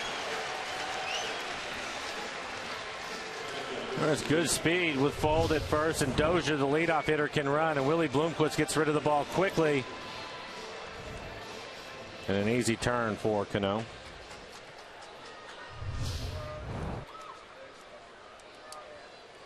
Two outs and the bases now suddenly empty as Kurt Suzuki climbs in. When we go to the bottom of the 9th, the Mariners will have a chance to at least tie this one up, as they will send up Bloomquist, Chavez, and Jones. In a situation like this, guys, as long as it stays within 2 runs, the Mariners just need a base runner, and the tying run automatically comes up. So still very much in it. And all 3 of the hitters that you mentioned, 5 hits tonight between them. Willie with a base hit, a couple of hits for Chavez, and a couple of hits for Jones. Cano after that with 3 hits tonight, 3 for 4.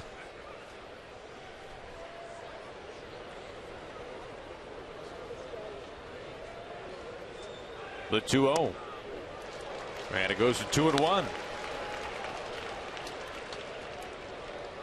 We talked about Glenn Perkins, the Twins closer the Mariners will see in the 9th so far this season. 21 for 24 in saved tries.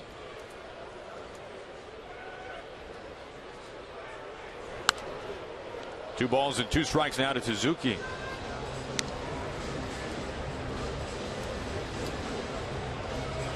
The Mariners tonight 1 for 3 with runners in scoring position. They've left 9 men on base. Look at last night, 12 left stranded.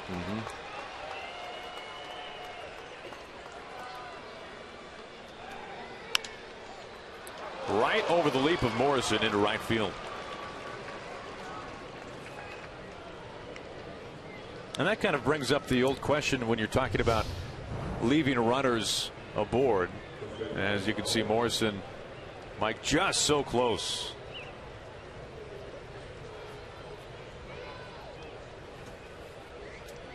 It brings up the question of which is more frustrating, the idea of not being able to get anybody aboard, or to be able to get them aboard and not be able to bring them home?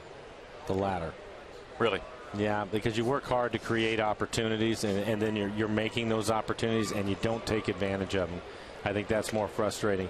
If you're not getting guys on base, what that tells me is that the pitcher that you're facing is probably doing a pretty good job. But I've always felt, and Danny, I don't know how you feel about it, but I just felt when you're playing a game and you're giving yourself chances and not cashing them in, that's more frustrating. It is. It's definitely more frustrating. The high sky to center. Jones camps out, and the top of the ninth comes to a close. Suzuki stranded, and the Mariners down to their final 3 outs to grab at least 2 runs. On comes Twins closer Lynn Perkins.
Seattle Mariners baseball on Root Sports is brought to you by Geico. 15 minutes could save you 15% or more on car insurance. And by Money Tree, proud to make a donation to Mariners Care for every Mariners win. A look from earlier today from the corner of Edgar and Dave, the best address in baseball. As we have found our way to the bottom of the 9th inning, and the Mariners now on to face Mike Flowers, the closer for the Twins, an all-star closer at that. Glenn Perkins, the Mariners 3 outs to get at least 2 runs. Perkins has a good fastball, and he'll use it quite a bit here in this inning. Interesting note on Perkins. Minnesota Golden Gopher pitching for the hometown team. That away blow. He got it in there. I like it. Did you? I saw the note. There's a couple of guys down in the dugout too. One's a Hall of Famer. One's a former catcher.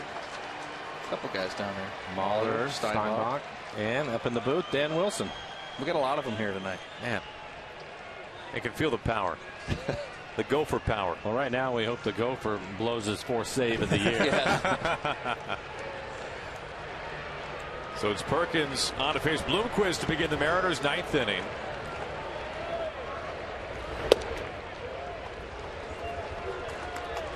And Mike, we've been able to see Perkins already in this series as we saw him pick up the save in game 2. What have you seen that makes him so good? I think that his fastball is sneaky as you look at his numbers. Again, he'll use his fastball quite a bit, and it's a good one. He'll be 93 to 94 miles an hour, but I think when you're hitting and you stand in there because of his delivery, it looks harder than that, and you just see a lot of late swings, even though you know you're going to get a fastball to hit. To center. Fold able to track it easily. Routine out number 1. Coming into this series, Fold's last save was on June 29th, so it had been a little while since, Perkins, and since he had last picked up a save. That was against Texas. But as we said, he locked the door on the Mariners in game 2. That was when Phil Hughes got the start and went 7 1/3 scoreless. So Perkins now 2 outs away from another save here tonight. Facing Chavez. Over to left. Willingham out number 2. Well, the goal right now is to get Robinson Cano to the plate. Jones due up and Cano standing on deck. Cano with 3 hits tonight.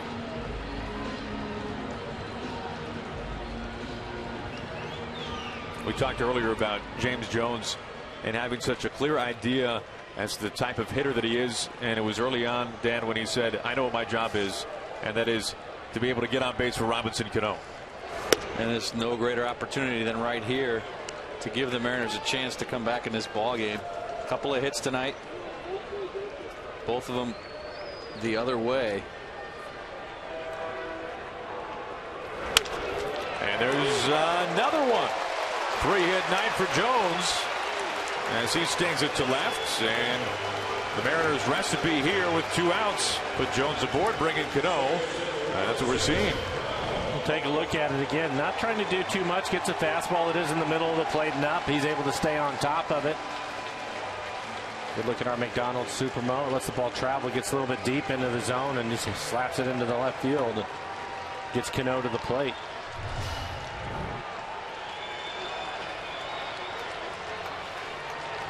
Cano with 3 for 4 night already. And so far from Perkins, all fastballs. Yeah, we saw Suzuki with Cano last time up trying to work him away almost exclusively. Let's see what Perkins tries. Pretty good pitch down on the outside corner there. Yeah, with a couple of outs, that's not a pitch, even though it is a strike that Robinson needs to swing at early in the count. He's looking for something more middle of the plate that he can drive.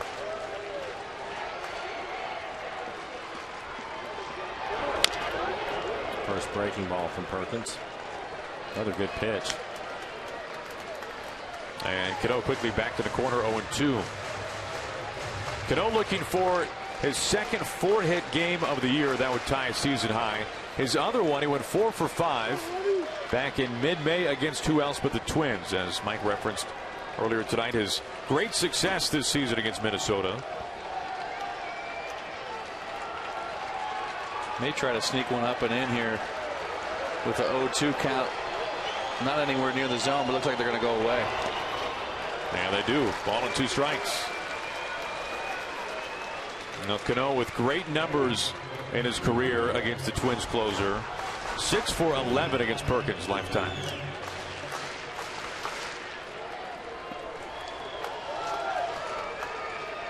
Kyle Seager waiting on deck. Kyle's driven in both runs for the Mariners tonight. Cano, the tying run at the plate.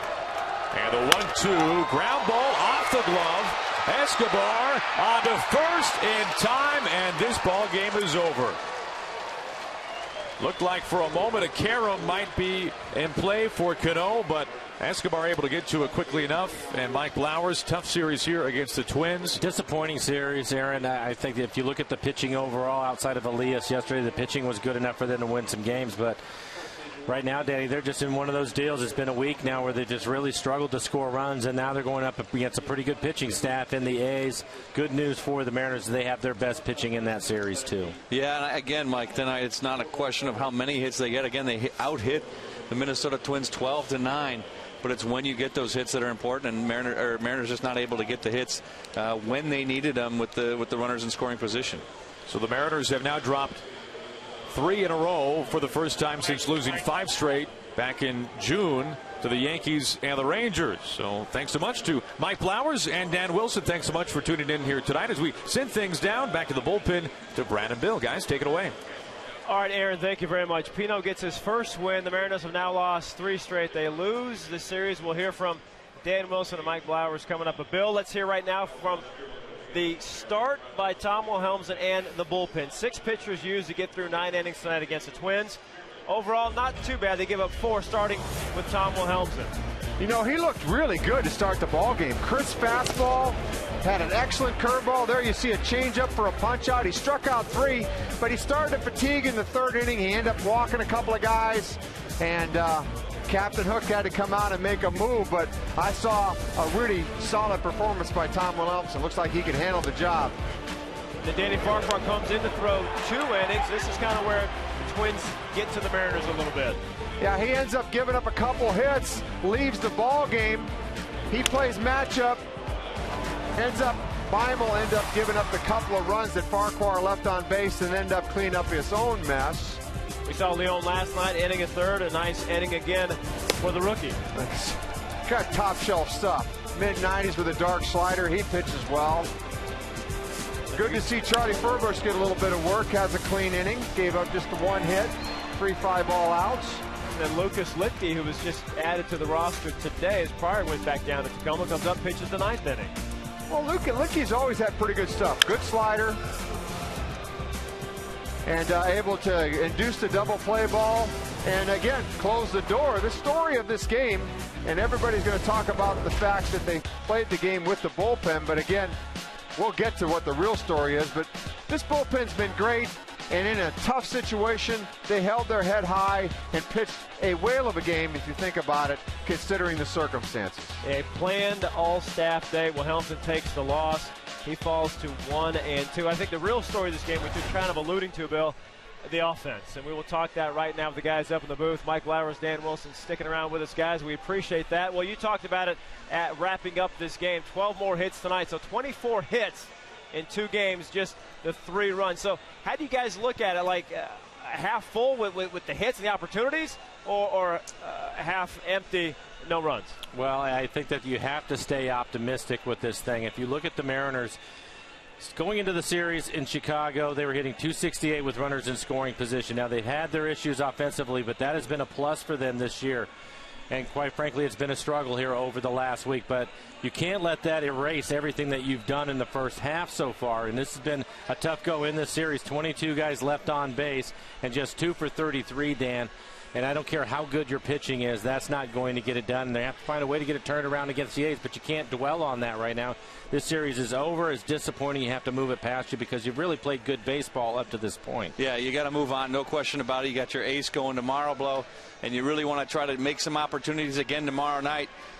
Unfortunately, you're going to face some tough pitching in this next series too. So when you get those opportunities, you really got to take advantage of them. And we may see some more smaller ball. We don't know, because these are going to be some tight ball games going into the break. Interesting night, guys, I think, for Mariners center fielder James Jones. A play out in center, the 2 replays, 1 at first, 1 at third. 3 hits, by the way, so an interesting night. Kind of did it all tonight, guys. Well, I think that he's been one of the pluses for this club. Let's not forget, he spotted this league the first 5 weeks of the season, and he gets caught trying to steal a base tonight, so now he's 17 out of 19. And he was able to get on base a lot for the Mariners to create opportunities for him. As you see him getting thrown out here, Chavez ends up scoring the run on this play. But I think overall at times he's been very aggressive on the bases, and for the most part it has paid off for them, Dan. And for me, when you have a young kid that is as talented as James, you have to let him go out and play and then talk about situations after the game, but you cannot pull him back yet. No, absolutely not. He's a guy that's going to play aggressive. He plays well aggressively. We talked about the distraction that he is at first base. There's going to be times where he's going to get picked off. And the play really at third base, Blow, he was going to be safe. If his hand is on the bag, he beats the throw. He's in there safely. It's just a matter of his hand didn't get on the bag. So really not a bad play. Just wasn't able to get the hand in the right spot. So, you know what? He's an aggressive player. That's how he plays, and that's the energy he brings to this ball club, and you got to let him go. Some more learning moments for him. Guys, we appreciate sticking around. Thanks a lot. Thanks, guys. All right, Mike and Dan helping us out here post-game. Yeah, it was a full night for James Jones. We'll have more, of course, on the loss tonight, 4-2 to the Twins, as Wilhelmsen starts it. Litke finishes, but Glenn Perkins, their all-star closer, nails it down for the Twins. Save number 22. More to come here from Safeco Field.